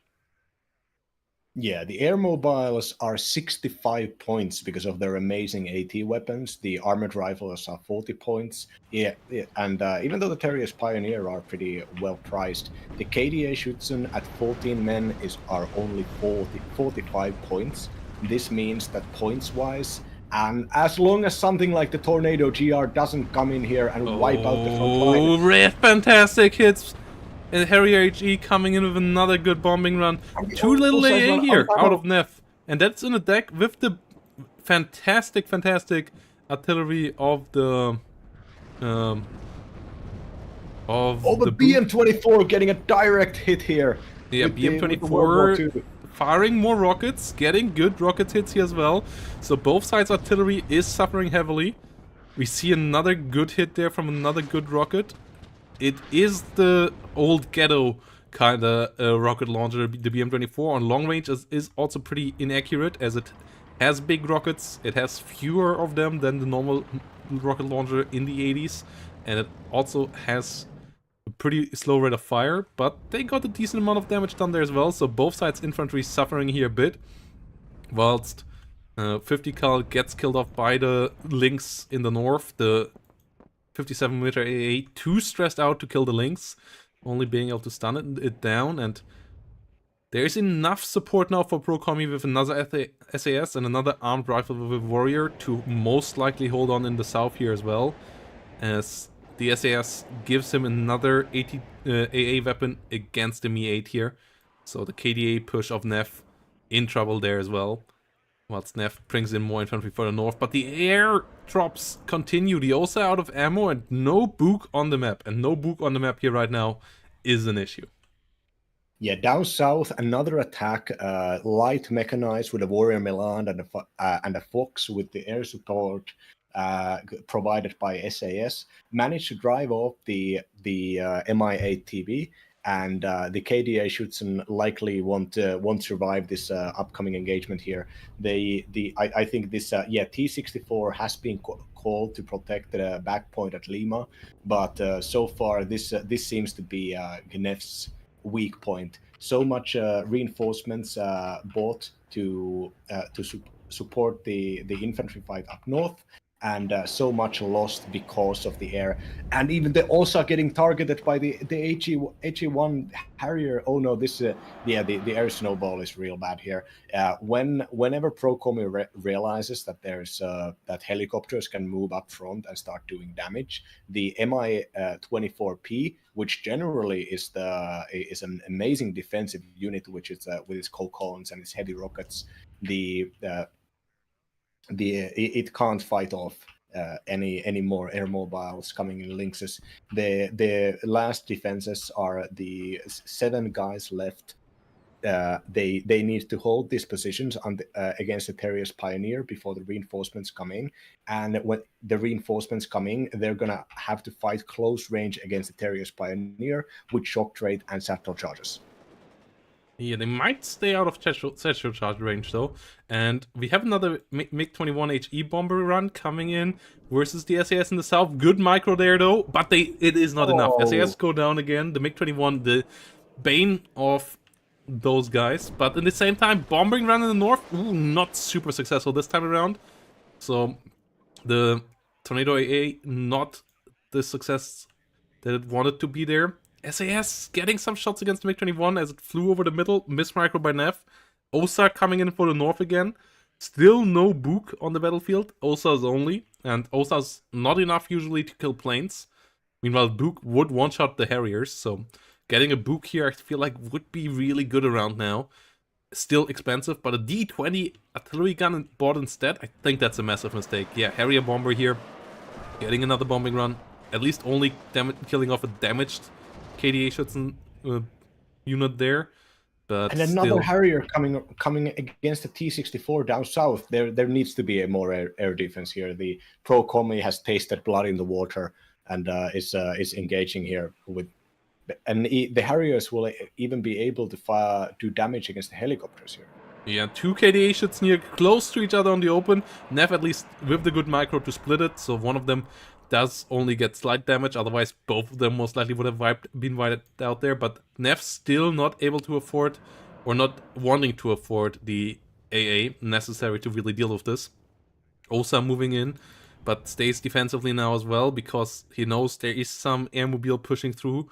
So Neff most likely having to give up Alpha and the Papa zone there in the center, whilst reloading the BMP 24 has not happened yet either. So Neff lacking a bit the support equipment that is necessary here to really win this. If he would have a Book right now that would have killed the Harrier, maybe even before it drops, I feel like the situation would be decent. Instead, he loses the infantry, has to buy investments to resettle for the infantry.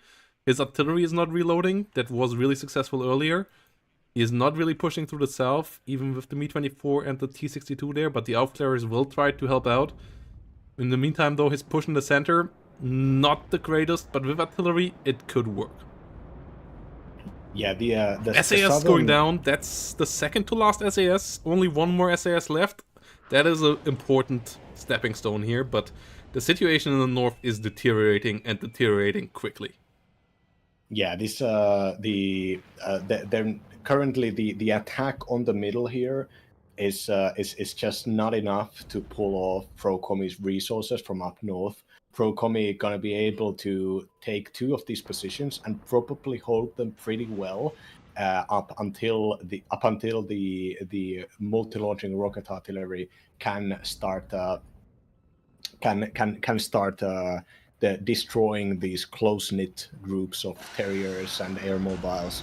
And when it comes to the terriers, those guys are pretty replaceable.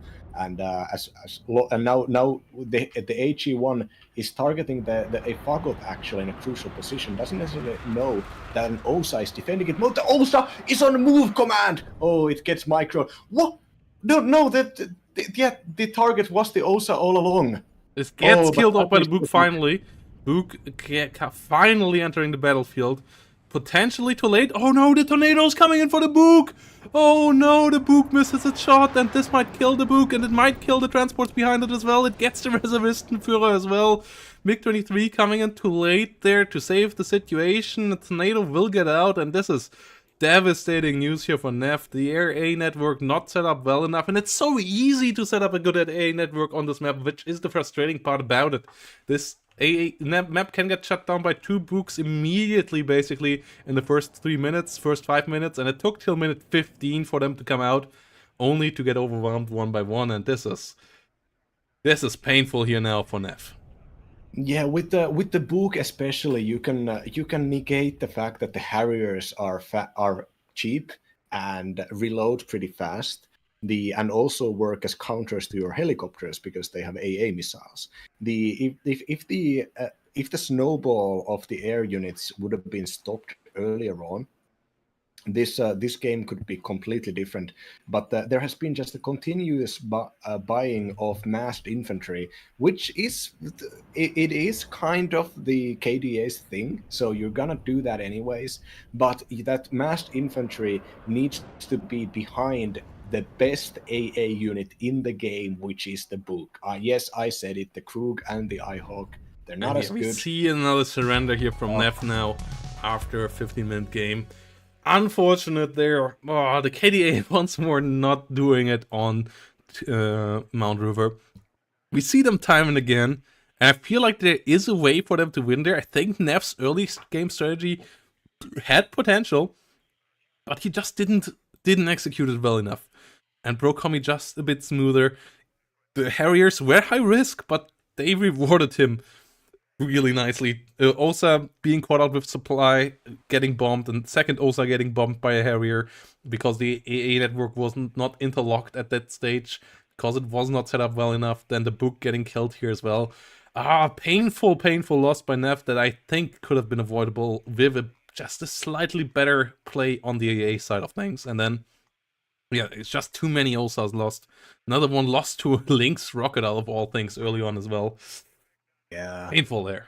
And a 2-0 victory here for Procomi, which, if I believe correctly, finishes off the group with Procomi in the lead in that group. Yeah, Neff still securing second place, Tofuk coming in as the third, and Mix90 coming in last in this group. So yeah, Procomi and Neff will advance out of this really, really tough group. And Procomi with as the first seed in this one. So yeah, strong games there. In Group B, we will go in now with some Yukipor versus Scuff action. So that is going to be the next game. And yeah, if you like what you're seeing here, guys, consider leaving a subscription, a follow, and a like on YouTube. And yeah, if you want to support the channel even further, subscription on Twitch would go a long way if you have Twitch Prime laying around. And if you want to support Mr. Chloride over here, don't forget to follow his channel on the other side either.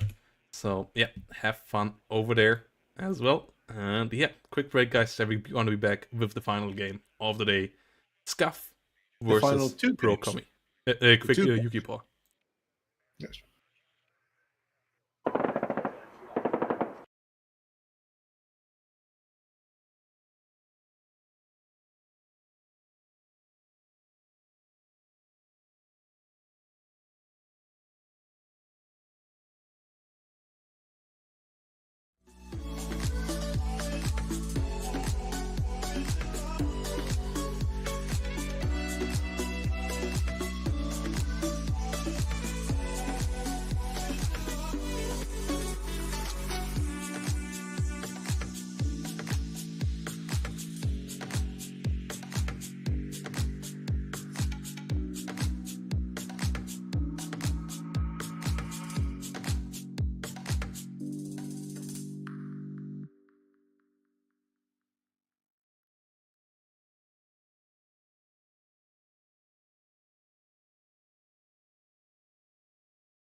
So here we go again. And another Division 1 top match.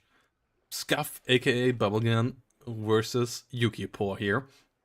And this is another game on the lovely Mount River, showing that Division 1 players like this map decently enough, and it should not be removed from the rank pool, Eugen.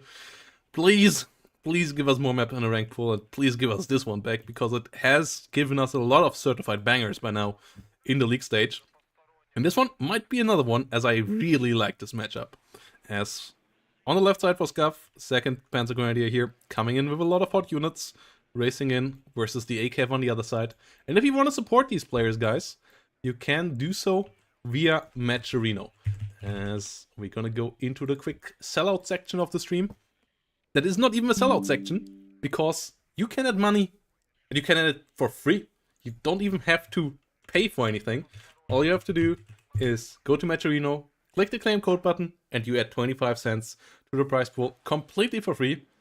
And yep, thanks to 36 and Feta with 52 and $50. We are now up to $236 of prize pool already. Big thanks going out to the guys.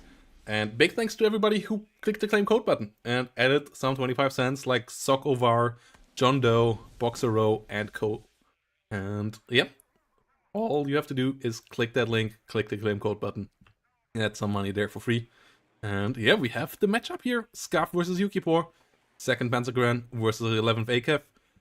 What do you think about the matchup? And who do you favor out of the two divisions? So far, I'm looking at this pretty infantry-heavy forward deployment attack coming, not even attack, this forward deployment defense coming for 2nd Panzergrenadier.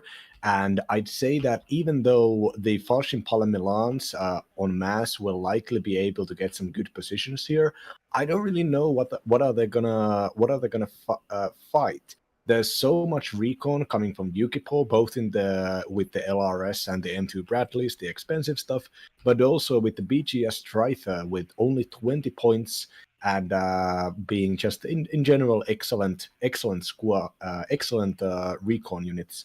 The 11th has the capacity to spam large infantry squads such as engineers and Heimatschützen, but so they can kind of go toe to toe against Scott's 2nd Panzergrenadier also. But I really can't see what the Yukipor is doing here, except just taking good defensive positions and sending in the Marders and the Heimatschützens to attack middle here. I'm sure. I mean, Yukipor, former champion. I'm sure that they have something in their sleeve. 11th ACAV is considered to be hilariously powerful, especially on ranked. But when it comes to this kind of a prepared matchup, Scuff is nobody to be messed with. Scuff, I'm sure, has prepared to fight against a heavily mechanized division, considering that their opener is already about having the Eyehawk up and having 4 Falschenpalle Milans up also. Yeah, we see Milan 2s coming around on the other side as well, so 83Ms will be in decent numbers on both sides, as both sides will be worried about the enemy armored forces. Even the Bradley CFVs with the 5 frontal armor that you get as the 11th ACAF, that is only coming in this division, whilst the other Americans only get the M3A1s with only 3 frontal armor. Even those get one-shotted by the Milan 2s, so the extra armor doesn't really help them in this engagement, and you have to be careful with them for that reason.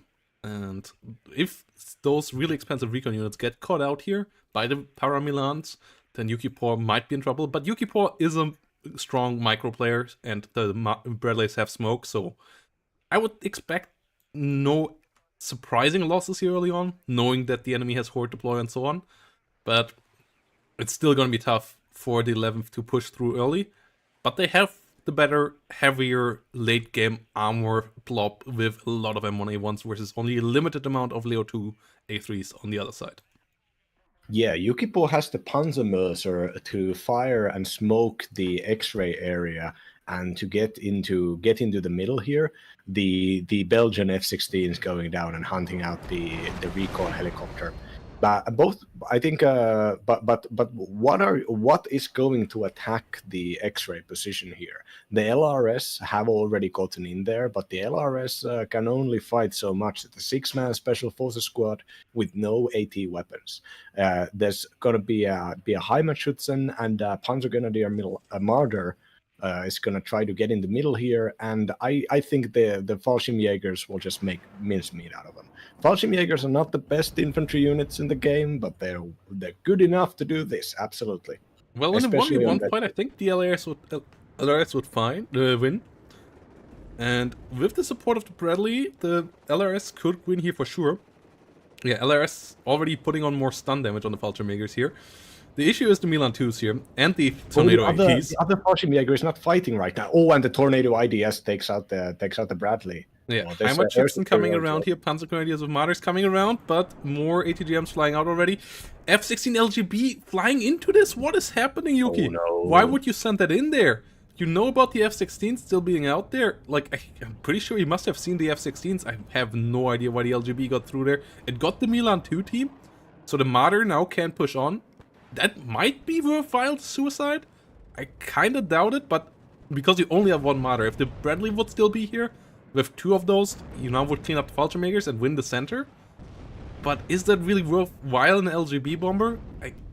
I don't think so. Yeah, I think that might have been. That might have just forgotten that the F-16 were out there and just maybe zooming in and microing something here and just forgetting the existence of the other units. On the northern side, we're seeing a Bradley and Fallschirmpala Milan engage a Bradley and taking it out in one shot. One of the few mech rifles Dragon Squad has been bought in here, and they will likely start some kind of a fight against the Fallschirmjäger. Though with the superior veterancy, I think the Fallschirmjägers will be able to put up a fight, even though they lack 3 guys and have worse weapons. Yeah, another Bradley got killed off by Milan 2 in the north, so the Bradley is really not having a hot day here. Yukipor most likely expecting more Leo, more Martyr play from the side of Scuff as well, in which case those Bradleys would be the fantastic choice of unit against infantry. There, and especially against Milan 2 teams running around, they are a bit weaker. Scuff starting with a lot of forward deployment, but Yukipor still fighting down the enemy forces here decently in the center. More Heimatschützen, more Martyrs coming in. M1A1 rolling onto the battlefield now as well. On the other side, still no tank forces. The first Martyr arriving now on the battlefield, but Scuff going the infantry plus support weapons way, and the support weapons have arrived. The first M110 massive artillery gun on the battlefield, and anything standing still now on Yukipor's side will be in danger of getting hit from afar on top by a lot of HE power. Scuff has a Milan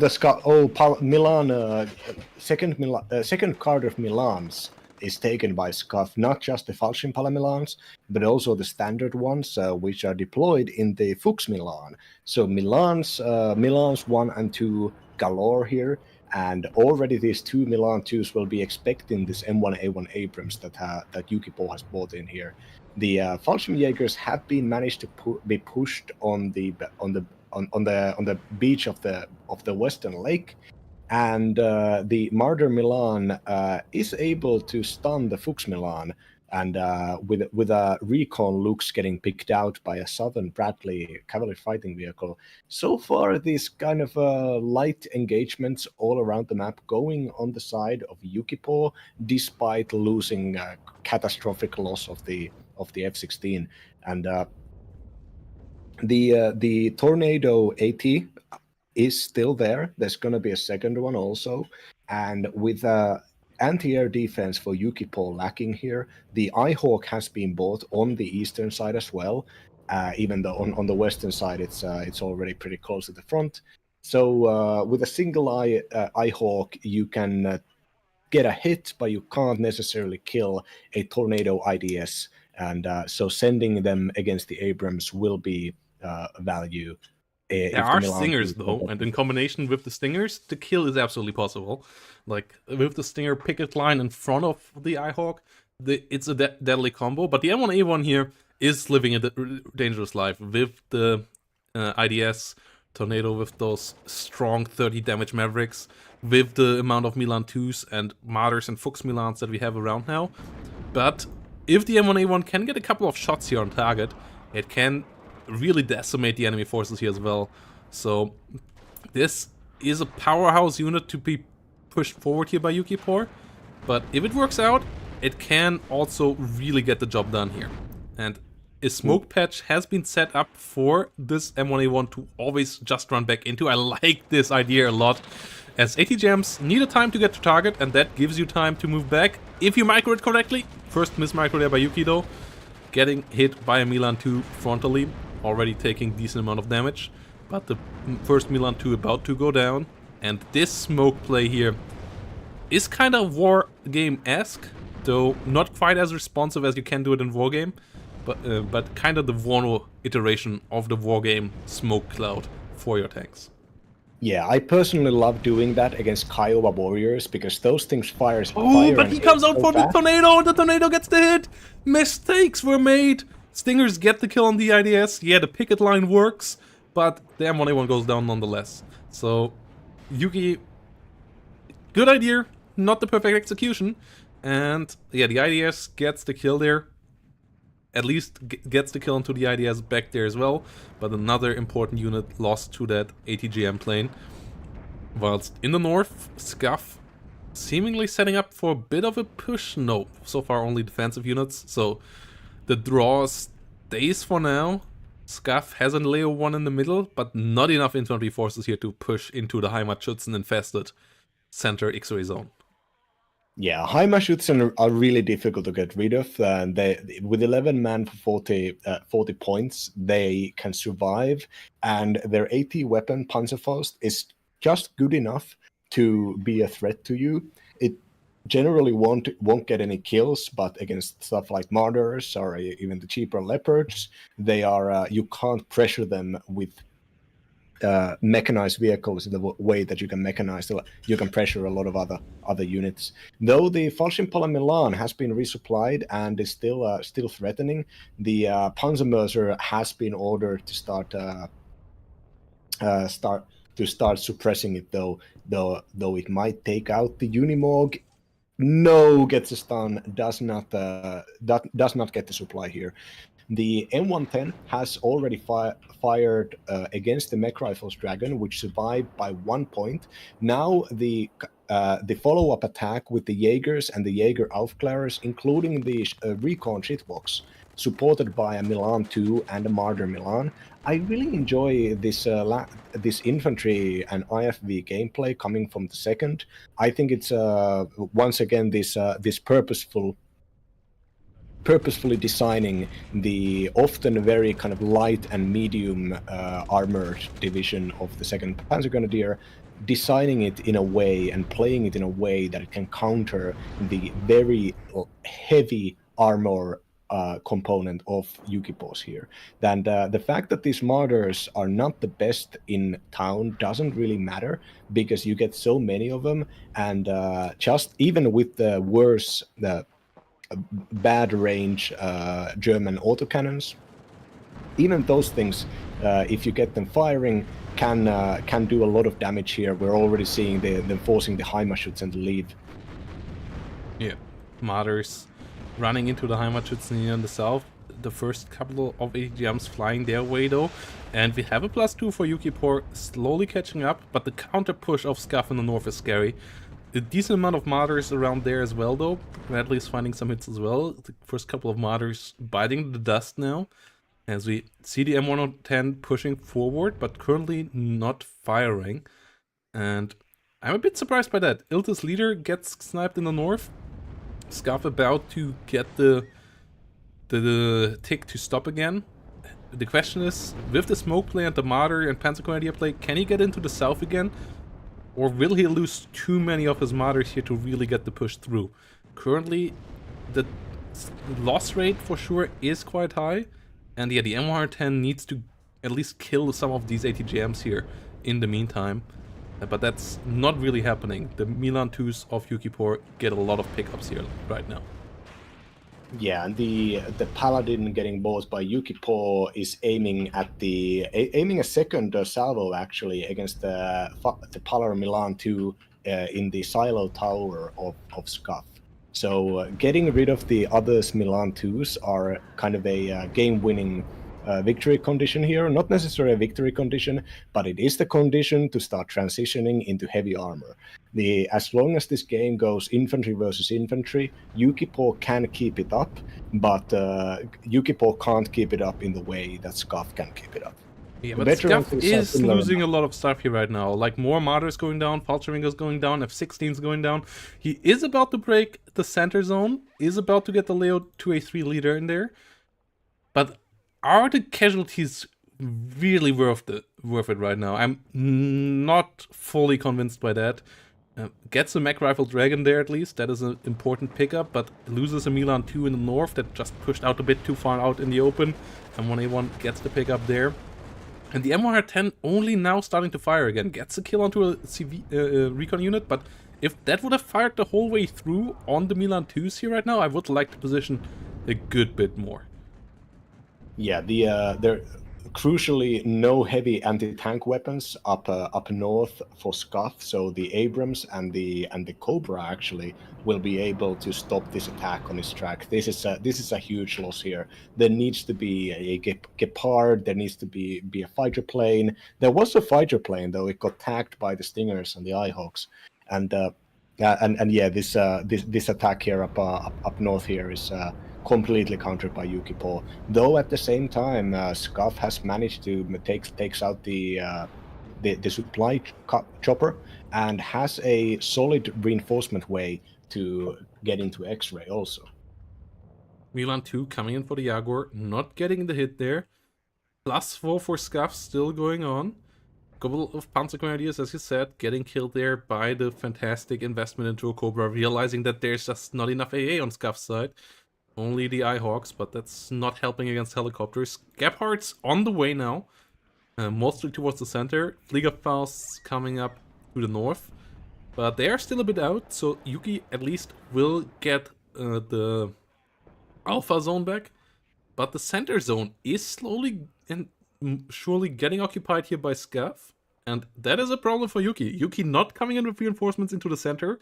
The Milan 2s shutting down the reinforcement road there a bit. The route through the south shut down by a Milan 2 as well, so no way in there for Yuki right now, and the Stinger teams can't hold on their own, obviously. They are only having some M16s, they don't have real damage output on the ground, and they just gonna get killed off here, and this is a bit brutal for Yuki, though he might be able to swing it around and be the one in control of the north if he keeps up the pressure there. Yeah, so Scott's reinforcements really speak of wanting to defend. There's no more attack coming up north. I think Scuff realizes that the fact that Yuki is not pushing up north here right now is a gift, and Yuki instead is transitioning into the heavier parts of the 11th Horse, which is a lot of M1A1 Abramses supported by the HE damage of the Cobras and the artillery. Already 3 Abrams blob building up here in the middle, and the 3 Abrams is just good enough that if you can spot the Milan 2, you can probably gun it down or suppress it or at least drive it off. But on the other side, the M110 heavy howitzer has been doing amazing work, taking out the expensive Bradley cavalry fighting vehicles as well as one-shotting Milans. Whereas Scuff's units have managed to run off against the artillery and survive, mostly. Yes, M109's coming in against the Milan 2s here as well now. Mech Rifles and M1A1s slowly pushing through the middle. Gephardt's getting killed off. +2 for Scuff still. Bradley's holding out nicely in the south. M1A1 here being pushed back into the smoke again, but we have 3 M1A1s here now. Just a bit of lack of recon. We have 1 BGS striker here, but a second one, okay, is on the way. Because you want to be able to spot a bit more here. Martyr getting shut down. Yuki once more with this funny looking smoke gameplay that is working really nicely against only ATGM based counter opposition. If you micro it correctly, though, Yuki once more sleeping here on the second M1A1, getting hit by 2 ATGMs in a row. And not smoking off. What is Yuki doing? Oh no! Get stunned now! That M1A1, why is it not moving? Yuki needs to smoke that off and run. And we just see the end of the game? Wait, who won? Who won? I guess Scuff won. Yeah, right? Scuff won. Yuki surrendering there seemingly after 15 minutes. And it's a Scuff victory. I'm not sure if it's a surrender or a disconnect. Yuki had some stability issues in the end, but with the rule set of the league, it's a win here. If it was a surrender, it was a pretty... No, it's a disconnect, yeah. Disconnect. Unfortunate times there. Unfortunately, no real room around it with the rule set and no ability to play on from a replay in WARNO, unlike StarCraft 2. The rule set has to go that whoever disconnects loses in this case. So, unfortunate times here for Yuki. Scuff winning game number 1. He was in a better position there, but yeah, that also explains the lack of micro there from Yuki. Yeah, disconnect here. Really unfortunate for Yuki. Vietnamese internet letting Yuki down one more time here in combination with Eugen servers. Yeah, maybe we need to give Eugen enough money, guys, that they can afford some Singaporean servers, like the real big studios. Or can develop a technology that we can play on from replays. Either would be fine. But yeah, unfortunately, with the current setup, the rules has to say victory for Scuff here. I still think Scuff was in a leading position. Unfortunate that it ended this way, though, instead of a real fought-through game. And yeah, Scuff winning game number 1 here. Yeah, you would think that the Vietnamese, considering they have like incredible population density of 100 million people packed into a small strip of coastline, you'd think that they would have decent enough internet. But when it comes to connecting via Europe to Russia, it might be a problem. No matter how great your connections are, no matter how many fiber lines. I think Vietnam has a fantastic mobile phone network. In comparison to their GDP, I'm not so sure about the cable internet over there though. But yeah, let's leave those speculation behind and let's focus on game number 2 in a second instead. Unfortunate timing here, but we still have another second game here. The first game was already really tense, so I'm still excited for game number 2 here, with hopefully no disconnect at the end of all of this. Yeah, that was a really shame to do analysis in a game that basically ended right at the time when Yuki was starting to scale into the part of the game that actually matters for 11th Horse. You know, that can you start getting the Abrams up? Can you start getting the kills with the Abrams up? I'm a huge fan of if you're faced with something like the repeated ATGM attacks on all sides. Setting up that smoke blob seems to be a really good idea because as long as you're allowed to micro that, you can get a lot done there. It's not just that they only have 6 missiles, the squads, but also the fact that there really isn't any fast counter against that unless the enemy wants to start sending tanks against you. And the tanks that 2nd Panzergrenadier has are Leopard 2A3s. There were 2 Leopards on. I think one of them was a leader and one of them was 0 vet. If it came to a tank battle on the middle here, I think that could have gone pretty well into Yuki's favor. And I personally recommend people to practice doing that. You can even do it with your regular like tank smokes or vehicle smokes, especially if an enemy sends you a Kiowa warrior against you. You can pretty easily take out all the 4 missiles of the Kiowa warrior because those things aim and fire so fast. You can do it in just a couple of seconds before the enemy notices, and that can be a huge boon in the early game. But yeah, that's a big shame. A big shame let's for focus this on game. game number 2 let's here. get into the next one. And let's move on to the next one.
And here we go. Game number 2.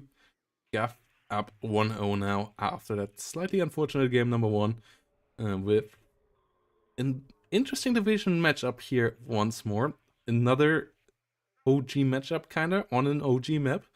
Death Row versus second UK with third US for Yukipo here.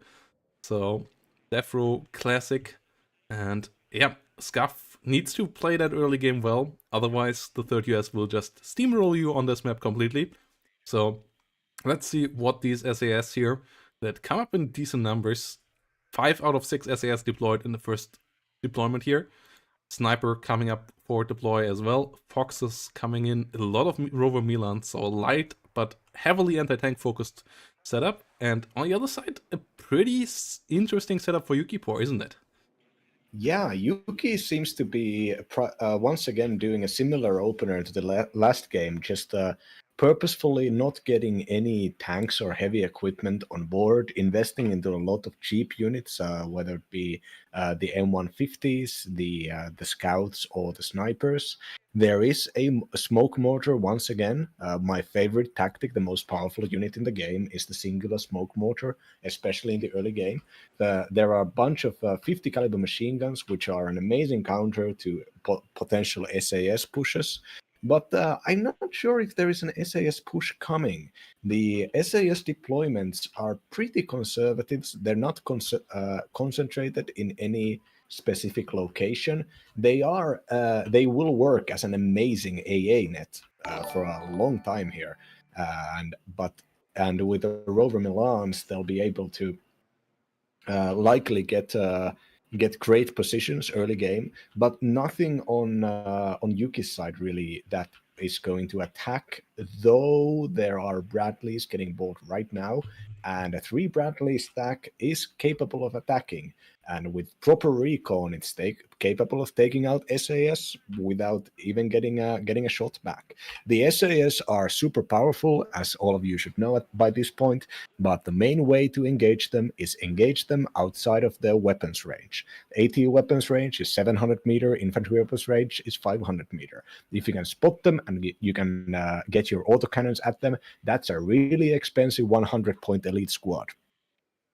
Yeah, we have Milan 2s coming up in all the different forms, including Lynxes with Hell Arms transporting Milan 2s, Rover Milan 2s coming along as well.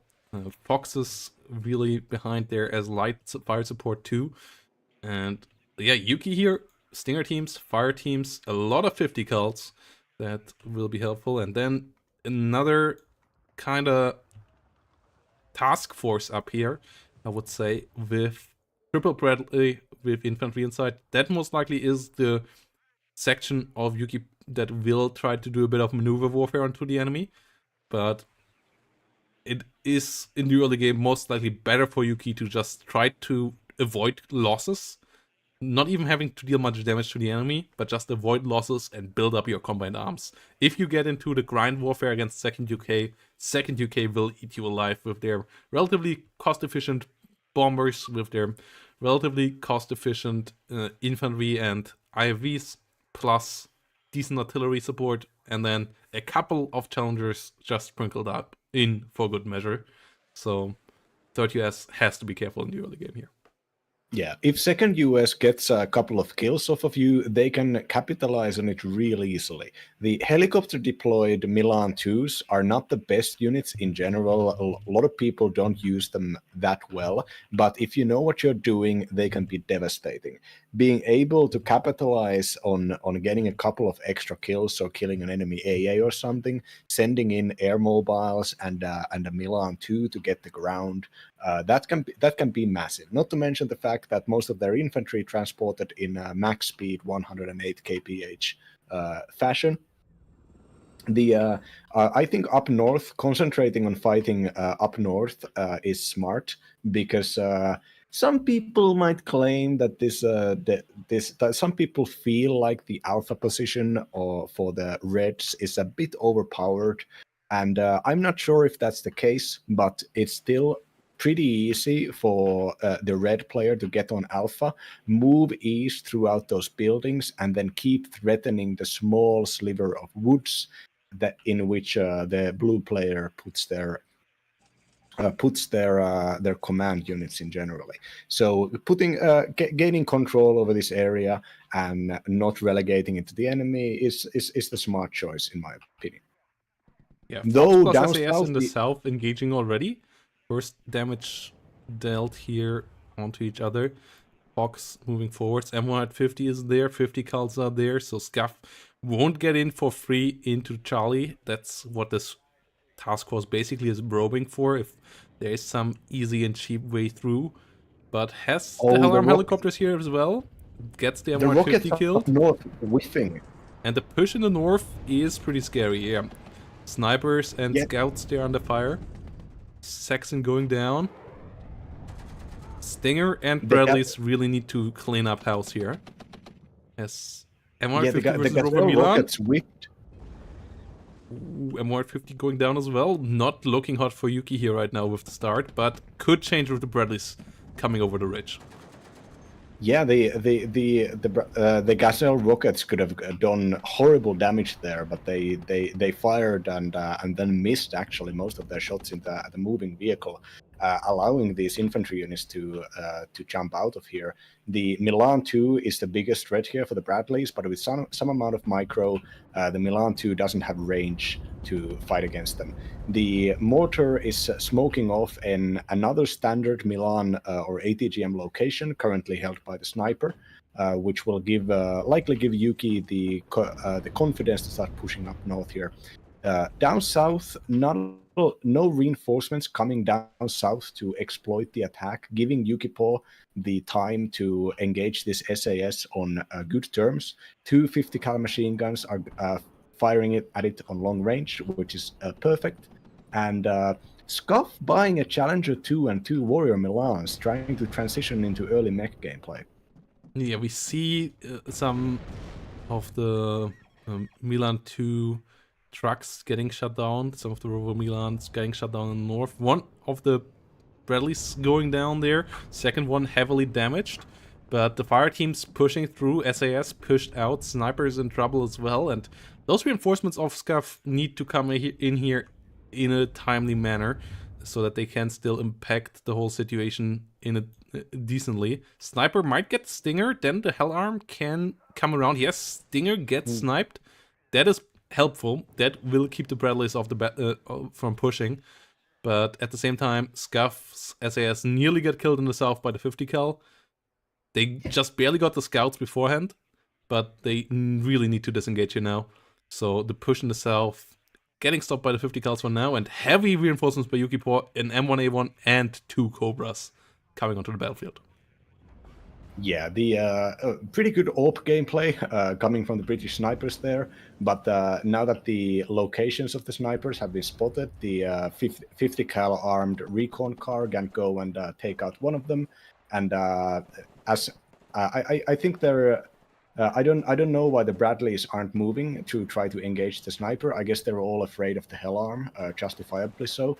The Hellarm has now moved into a different location. Okay, 2 Cobras here will be able to push this. There's only a single 2-man SAS squad, and they can be targeted by the Cobras, I think. So this is not that much of a risky buy. This is using the SAS kind of on a wide spread, only sending like single ones of them all around the map, does give you the ability to take out first Cobra's down though. Oh, Cobra not on target on the SAS. First Cobra already going down. Yes, the spread is thin, but it might just be enough. Okay, SAS missing the next shot, but you can't really push onto the SAS anymore, especially as the Warriors could be dangerous for the Cobra as well. It's not a tow Cobra, so it can't really deal with the Warriors. So Scuff is holding. Scuff is on the +2. Scuff is where second UK wants to be at this point. Maybe not quite perfectly running there, but still doing the decent amount here, getting up to a +2, threatening the south.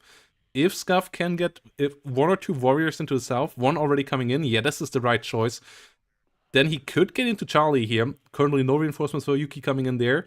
And Yuki has to invest right now in the north, as otherwise he is prone to collapse there against the armored rifle and challengers. So good spreading out of the cheaper, more affordable combined arms by Scuff right now. And that is scary and dangerous here for Yukipor. Yeah, those the Bradley killed the Milan 2 team with a single burst, but the Milan 2 team managed to kill the Bradley back. I'm not sure if they noticed this, but yeah, the Hell arms pose so much of a threat that the Abrams is still staying back, allowing the British to take up new positions. And if these armored rifles can get in close, they can do a lot of damage. Armored rifles have two light machine guns and good enough disposable launchers. And for 7-man squads, if they can get in there and start taking the engagements, that'll be a great boon for Scuff. The armored rifles on the close range will also work as spotters for any potential air attacks, and they will keep. They will naturally mean that Yukipor will have to deploy a bit further, which means that getting to the plateau is going to be even more dangerous.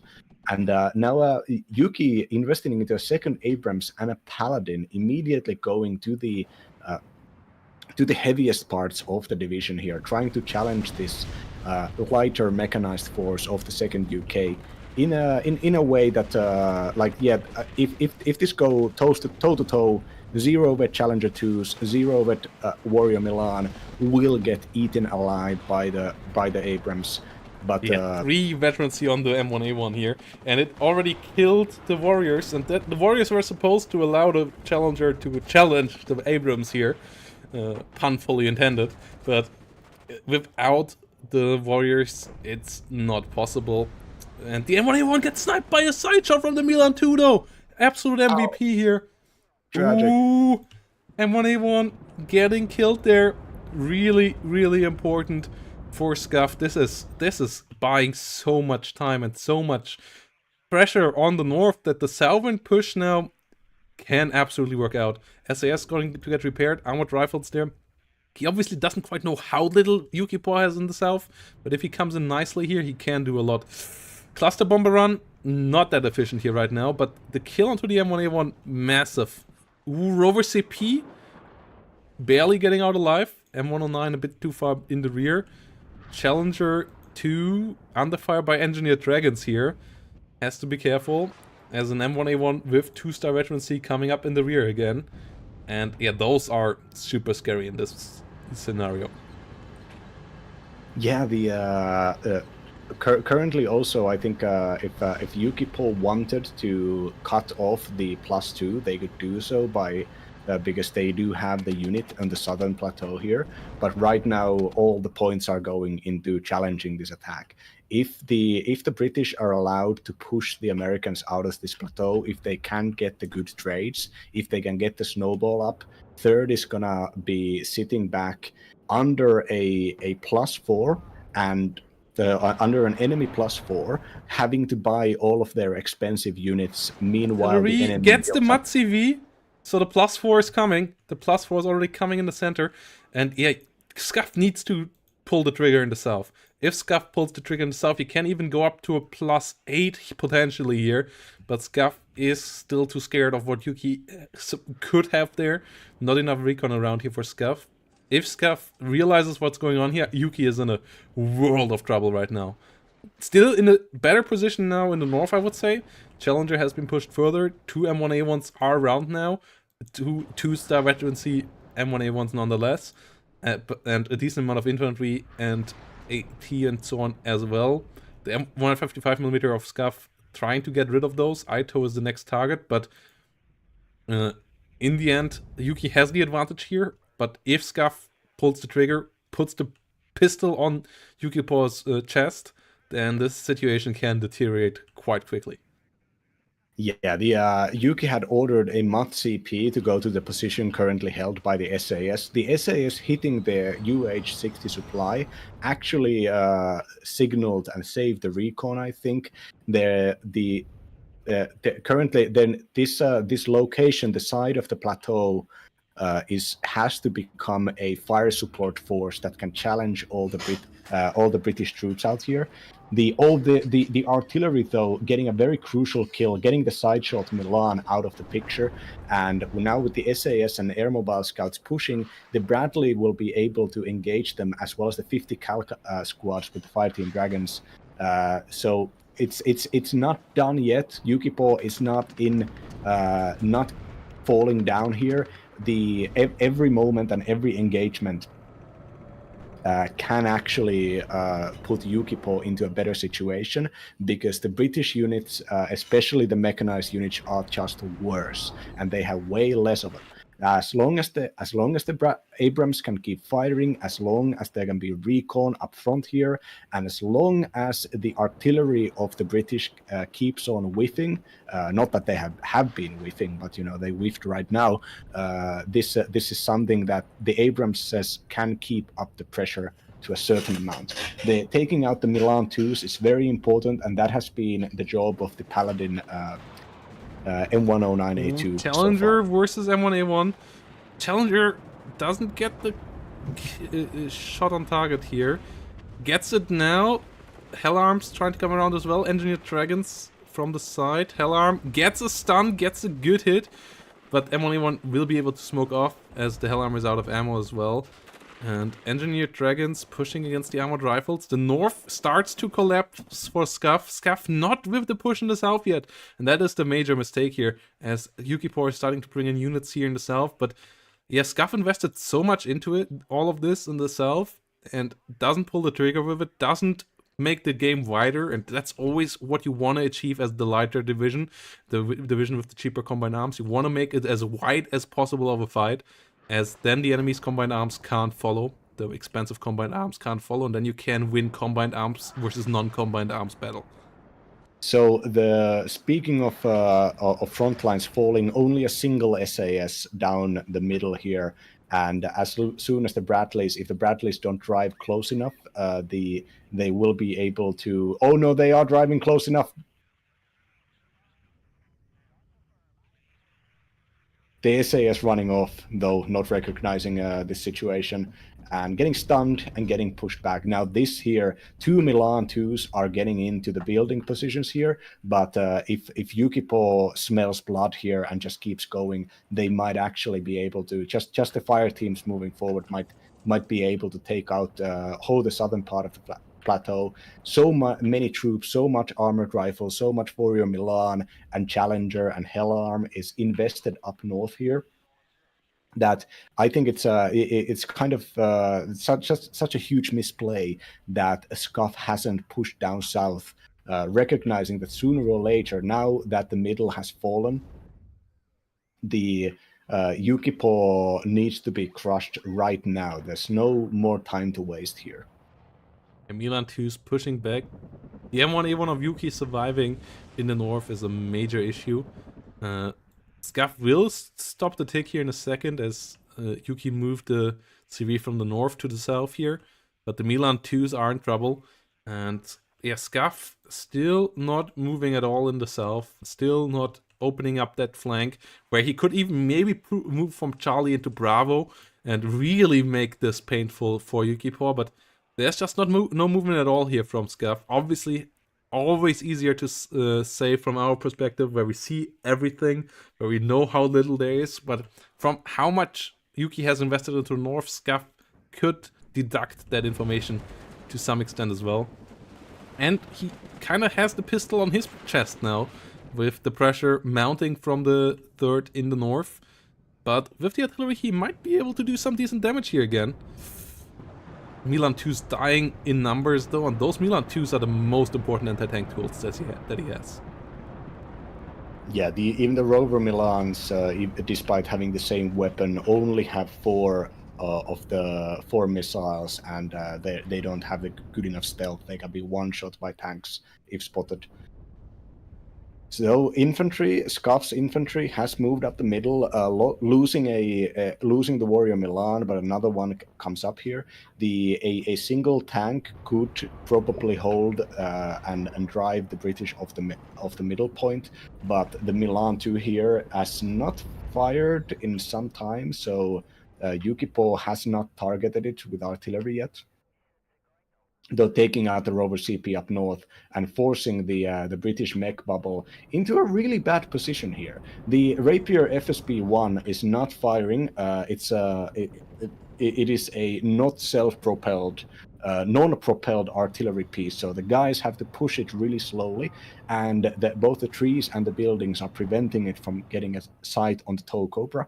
When it comes to firing at airplanes, the forests don't matter, but against helicopters, they do matter significantly. So the tow Cobra is allowed to get some free kills and run. Even against aircraft, again with long range AA, it still matters. With medium range AA, not as much. Oh, does it? Yeah, Okay, it does. I didn't know that. Airmobile scouts moving around. Rover CP under fire here. Another CV going down. The second CV now in a row going down to the M109 within 2 salvos. And that is a great help for Yukipor. Otherwise, Yukipor would have lost one of the zones. It would be a +2 for Scuff again. Instead, it is a +4 achieved by a single Yukipor MUD CV here right now. And that is a major issue here for the earlier game division, the mid and early game powerhouse of 2nd UK against the insane late game powerhouse of 3rd US. As we get an M1A1 kill now, but the taxation of the 3rd US is not high enough right now. The trades are not quite good enough to keep the pressure on. For the rest of the game here, Scuff needs to get a play on eventually again. Yeah, the tow Cobra and Cobra taking names in the middle here. The Javelin is too far away, and there's actually only the SAS down south. SAS taking a hit against the tow Cobra. Yeah, but getting tow Cobra getting microed off, likely not even with the amazing. No, that the amazing reload speed of the special forces does actually manage to get a second shot off. So the tow Cobra was taken out. But you can't, of course, see this because you would be spoiling the game. But I've been watching the amount of recon and visibility that both of these players have, and both of them have a really good idea of where the others' units are. And considering this, it's surprising, I think, that even more artillery has not been bought yet. Well, I guess the tanks are very relevant also. Yeah, Challenger Mark II over pushing its welcome there maybe in the north. Has to smoke off before it can get hit. The Engineered Dragons with the flank, finishing off the Challenger 2, and you get so few of those tanks. Even with 0 veterancy, you only have 2 cards of them. So losing one like this is pretty painful. And the M1A1s, 4 of them in the hunting spot right now. The only thing that can kill them at this stage is air, basically. Warriors, these are not the fantastic warrior appliques with the Milan 2 that you get in the first UK. These are the warriors with Milan 1s, and Milan 1s frontally against the M1A1 are basically irrelevant in the damage output. They are only relevant in the stress mostly, so you need other damage dealers there, and they're not around, and this is the issue. We saw it earlier today already with Cheesh versus Phoenix with a late game M1A1 blob just running around, and similar fate might come down Scuff's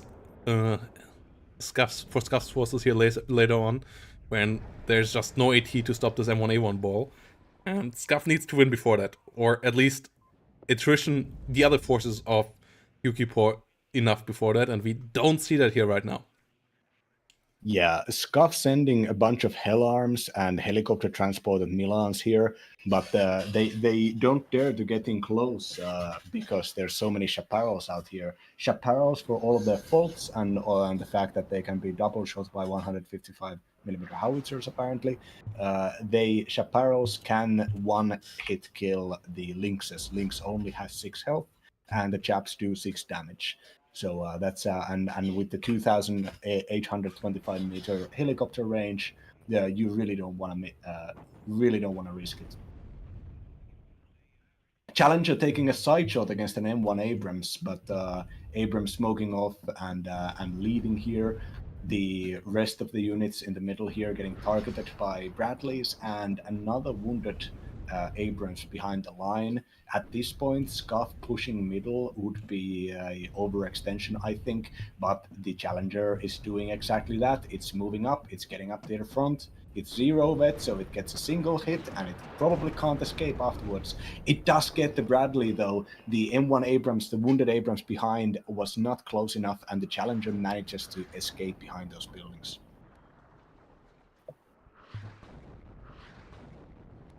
Yeah, we see Challenger Mark II sitting around.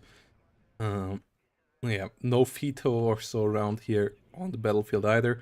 Airmobile Scouts pushing forward versus the Scouts. The +2 still going on for Yuki here. Yuki about to catch up, and with still nearly half the game in front of us, with 19 minutes remaining, this is not the position you want to be in here right now as Scav. Like, if you would be ahead with 1,500 points or so at this stage, the position might be maybe okay. With only 300 points between you and Yuki, the position is already pretty dire. It is not impossible to come back from this. We have seen crazier things happen. Like, this is by... he still gets a decent amount of kills left and right. Like, the trades so far by Scuff are not terrible. Just that the combined arms that the enemy can get in the late game outscales his by so much that it is hard to imagine him getting the win. The Warriors once more running frontally into M1A1s, and that is just not a healthy experience for them at all. Yeah, down south, Yuki has not reinforced the Charlie position at all, which is both a bit surprising, but also speaks of the intensity of the game, especially up north when the combined arms, Yuki understanding that Yuki getting side shot by the Milan the TOW 1 and managing fortunately to smoke off and escape, maybe. Yes. Yeah, Hellarm's trying to come in there, but not working out. Lynx Hellarm getting shot down by the Stingers in the north. Challenger Mark II going down in the north as well. So, yeah, all of that falling down. And still, Yuki has no defense whatsoever in the south. I don't understand why we don't even see an attempt from Scuff to go in there. 250 cals is not a viable defense usually, but Scuff... I feel like Scuff's desperation level is too low at this point. Like, his desperation level would be higher, should be higher, and then he would just make a desperation push in itself and stumble into potential victory. But instead, we see him still playing really calculated and slow, and I'm not sure if that's the right thing to do here. It might work out. Like, he could still get some nice side shots onto some Abrams, and then each Abrams that die is still frustrating to replace, even at this stage in the game. But it's far from happening. Scuff gets a +1 out here. +2 with the Challenger, gets a bit further away from Yuki point-wise again, with each second that ticks by and each second that ticks up for him. That is nice. But I'm still far from seeing this as a winning strategy right now for a Scuff in the long term. A lot of HDM rover Milans firing at some M1A1s here, but good reaction from Yuki, not risking them too much. 155mm artillery coming in for some more 50 cal. Airmobile flying in. They have lower 80s. They do a lot of damage if they can get in range, but in the center, them getting in range is not super likely. Yeah, especially with those buildings getting slowly destroyed by artillery strikes of Yukipo, the low 80s do lose their meaning. But you can hide units in kind of defense in depth, especially when you have the low 80s massive range of 750 meters. So you can hide them behind buildings, wait for your opponent to walk up, to drive up, to push, and then get some even maybe like one-shot kills if you sideshot an Abrams, I think. What is this? 20 versus 8. No, it's not a one-shot kill. But it's a two-shot kill. 155mm artillery trying to go for the engineered dragons. M1A1 pushing into the Challenger. Challenger under fire by artillery as well. So it needs to get out of there, and needs to get out of there quickly. It's not smoking yet. Scuff. Not smoking, but the M1A1 goes down to a side shot. Ooh, smooth. But the Challenger might still die here because... Okay, no, not just the artillery, finally. Because of the artillery, it was in a scary spot. It's still in a scary spot because of two other M1A1s, but the helicopter play of Scuff so far is good. The helicopter play of Scuff so far is real good. Artillery coming in for the MUD CV now from Scuff against Yuki, but there is a CV M1A1 here as well. But we have F-15s actually diving onto Hell Arms. That is a pretty desperate move out of Yuki. Just wants to get rid of all the ATGM helicopters to S. That is a win condition for him. If he gets rid of all the ATGM helicopters, the rest of the ground AT can't really stop him right now. So it's an expensive trade. Hellarm transport for 65 points versus a 275 point plane, but it actually might work out in the long run here for Yuki. Yeah, the Rover Milans for 50 points. If you keep those things supplied so that they can keep on firing, they will absolutely do damage against the Abrams. We've already seen the Rover Milans in surprising positions get side shots and even kills against the the Abrams. But the problem with the Rovers is that if the Abrams can sight them, and there is a strong scouting presence all around the map for Yukipo, the Abrams, even at move, have 70% accuracy or 65 if they're vet one, and they can just they can delete those Rovers. Their stealth and their vehicle traits are the thing that makes them only 50 points. Yeah, you don't have the availability to keep them coming the whole game through. So once some of them are eliminated, the network falls apart. Challengers just suffering from their somewhat lower accuracy combined to other NATO tanks on the full range. Missing against an M1A1 here on max range once more. Challengers 2's pushing forward a bit, but there is the M1A1 leader, and they're just not gonna win this without Veteran C against 1-star or 2-star Veteran C tanks on the other side. So they have to be careful. 155mm artillery coming in here. M1A1 not driving directly into that. Exactly 400 points difference at this stage in favor of Scuff. Still 12 minutes to play though. So it's gonna be scary. Yeah, this, I mean, considering everything, Scuff is doing amazingly. I mean, this is a late game gameplay against Third Armored. The fact that Scuff hasn't folded against these Abrams attacks speaks very highly of them as a player. Yeah, Challenger Mark II pretty low in the north though. Scuff getting a couple more points here on the board, but Lynx rockets going down, Airmobile scouts going down. Ooh! Oh, the Challenger getting hit. But direct hits. Oh yeah, the artillery coming in nicely, getting the kill there. Oh. M109s, the Paladins doing their job here really well. Challenger not getting repaired this time around, whilst the M1A1s on the other side are a bit more mobile. So they can dodge artillery fire like it's trying to come in onto the M1A1 CV here right now. A bit better. M1A1 still around, whilst next to them the Pivot gets killed, but they face the Challenger and they do a good job there. Harrier AT group only having Carl Gustav, not able to push through, and the M1A1 CV keeps on pushing forward. Pivot's got pushed back, so the Lynx Hellarm can keep them at bay here most likely, but it's still not a great position for Scuff. The +2 for Yukipo would be enough for Yukipo already to win here.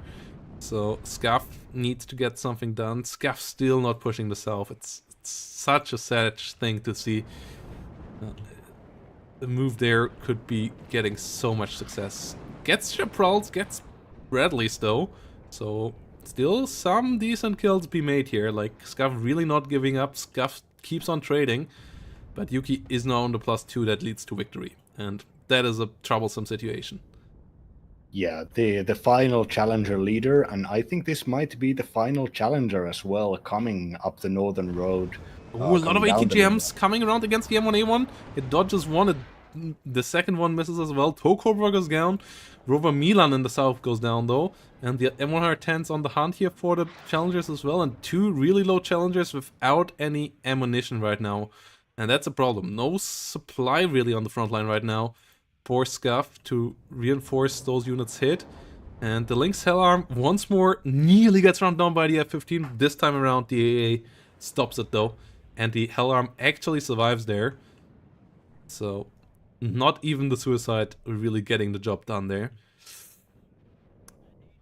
So Close far, game still. closer than expected in the late game stages, but Yuki is the one with the pressure now, and more M1A1s here rolling, and we have 1, 2, 3, 4, 5, 6, 7 M1A1s here in the center of the map right now, against 3, 4 challengers. That's not the power balance that you want to have as the British at this stage. The supply also, the fact that the Abrams are, as you said in an earlier game, the Abrams want to either be shooting or repairing at all times, and there is so much there's UH. Oh, the bomber's coming in! The bomber's coming in! Oh, finally air game! Oh my goodness, so many good hits! A double kill by the cluster in the center, the CV, M1A1 goes down, and the Jaguars and the Harriers surviving, so they will all get one more run in the later stage of the game, which could be just as impactful as this one. And this might turn things around a decent amount here. Challenger Mark II goes down in the north, the Challengers in the south, one of them going down as well, so similarly heavy losses at the same time for Scuff, but gets the Challenger leader in the north in. Just as Yuki was closing in on the equalizer, the things change again. A lot of ATGM flying towards the M1A1. The Milan 2 missing the side shot potential there, but the M1A1 is really low. Gets the smoke off here. Doesn't get hit. The Challenger leader in the north needs to be careful. Still too many M1A1s around to move forward. No, it gets hit. It gets side shot. It gets really low. No smoke here coming in out of the Challenger Mark II. It goes down. Oh no. Heavy losses here for Scav. What an insane game. Yeah, this that was there was only a single wounded Challenger, and the Abrams down the middle tried to go push with the engineers to take it out and finally break through this middle position, the middle zone. But the command tank managing that massive side shot, which was then avenged by the other Abramses up here. There's an Abrams CP coming and another tow Cobra coming. So and if you look at I think this might be the final Challenger driving down the middle here for Scuff. Yeah, but we are down to only 3 Abrams here, so the power balance is back in the numbers of tanks on the battlefield. It's 3 Challengers versus 3 Abrams. So there's a fourth one on the spot now. Yeah, but artillery doing a good job. The tick is currently not going on. Both sides having one MUD CV with the M1A1 CV. The tick most likely going to come up though. Another M1A1 CV coming up. We have a rifle leaders on the other side. We have a rifle leaders rotating around from the south as well. So Scuff has fully ignored the rear zone here of Charlie. No push is going to come there. There could be... If they would move a Saxon forward, they would realize there's only a 50 cal. Then they could have just run in their CV there and captured Charlie. Maybe even load back and move to Bravo here. Like, really nothing is holding Scuff back in the south outside of Scuff's own fears and imagination. But yeah, Yuki still has to get a couple more points on the battlefield here. +2 is coming on. And Scuff would be fine with a draw here. So Yuki needs a win on this map to get a full-on draw in the series, as Scuff won game number 1. So Yuki needs to get more than 100 points more than Scuff, so Scuff still has a bit of room to play with. Yeah, the Yuki Po is even firing artillery at these warrior Milans here. The rifle leaders will likely be, as long as this Rapier FSP-1 can Harrier HE coming in again. Harrier HE see the M1A1 right now. They don't drop the bombs. Drop the bombs. Okay. They get called home? Why did they get called home? I think there was a panic buy.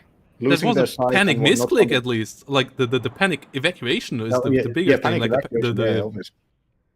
bringing them in was great, but yeah, not getting the drop. The cluster misses. Oh no. Scuff wasting a big opportunity there. Like those Harrier HE could have dealt so much damage here. M1A1 gets pushed back once more. 455mm artillery could find the MUD CV. Rifle leader coming in the north will capture that zone completely, so CV needs to move there, but already on the way from Yuki. Still keeps it at a power balance. Another Jaguar HE coming in. Will go for the M1A1 leader. Can it one-shot that one? No, it can't. It's only 227 kilogram bombs, which are currently pretty undermodeled in the game, in the damage output. And it doesn't get the job done with those. So, yeah, the M1A1 leader in the south does survive. Scouts trying to push into the middle, but killed. Yuki is running out of combined arms. The infantry of Yuki Por is running so thin in this game here right now. The artillery of Scuff did not has not targeted. They fired at an empty building here. No, they killed the units in the building there. But yeah, they haven't come around there. Jaguar HE number 2. Can that bomb... Oh my goodness, it's so close. Challenger can't finish the job.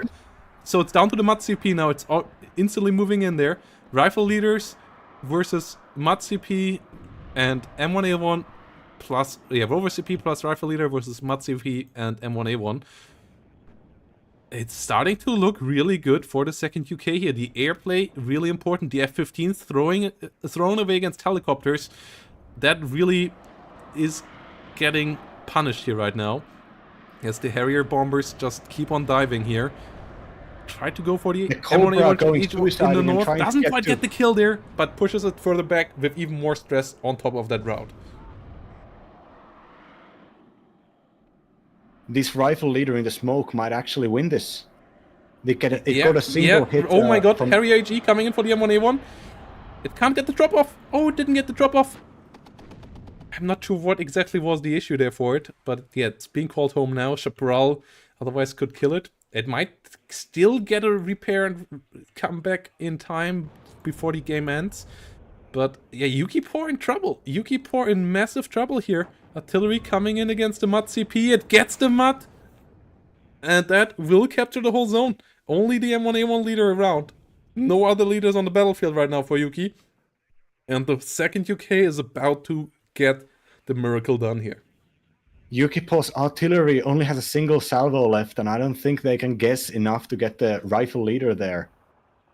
Yeah, I think this, I mean, even then, that wouldn't be enough. There's a second rifle leader right behind it already.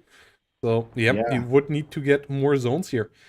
3 minutes or 2 minutes 40 seconds remaining. No other CV coming on the battlefield. M109 still firing. The M1A1 would need to capture both zones. Maybe even break in deeper. The AT capabilities of Scav are close to zero, especially the long-range ones. But the M1A1s, they are not being able to break through here right now. Scav has texted him nicely. No leaders coming for Yuki Por. I think this might be it.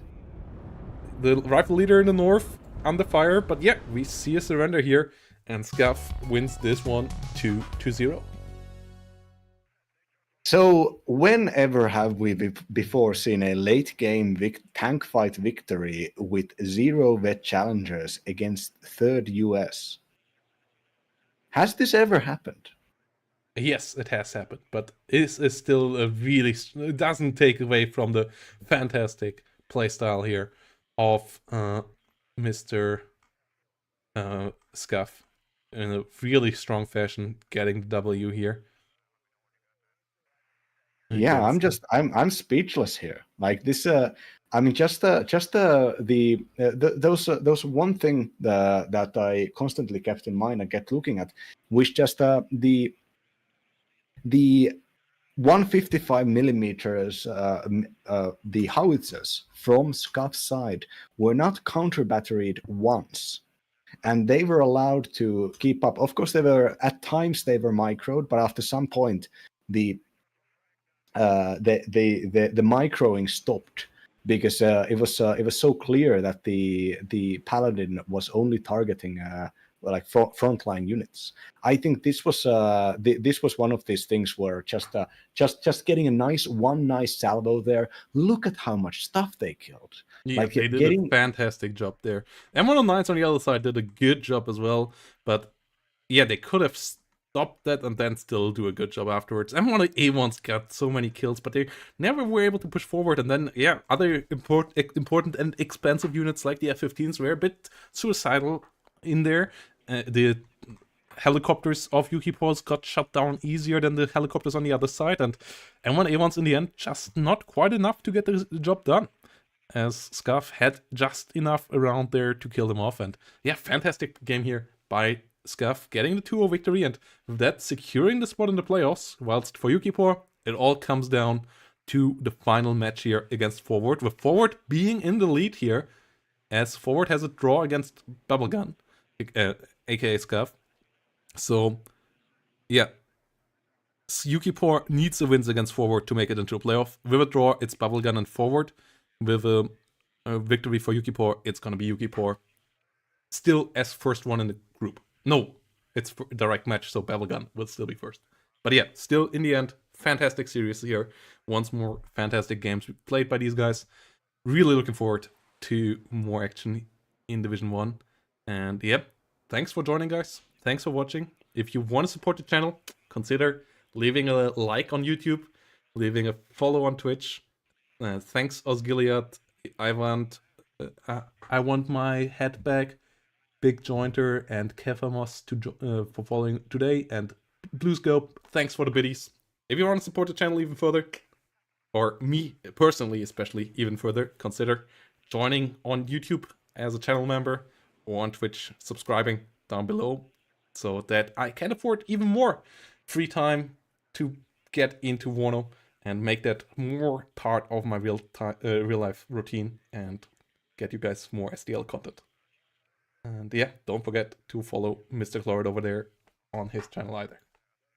Yes, I would. Otherwise, I would start streaming right now, as I did last time. But unfortunately, I have some homework I gotta do before tomorrow morning, and yes, I have to learn about globalization. Apparently, That's an important topic to study.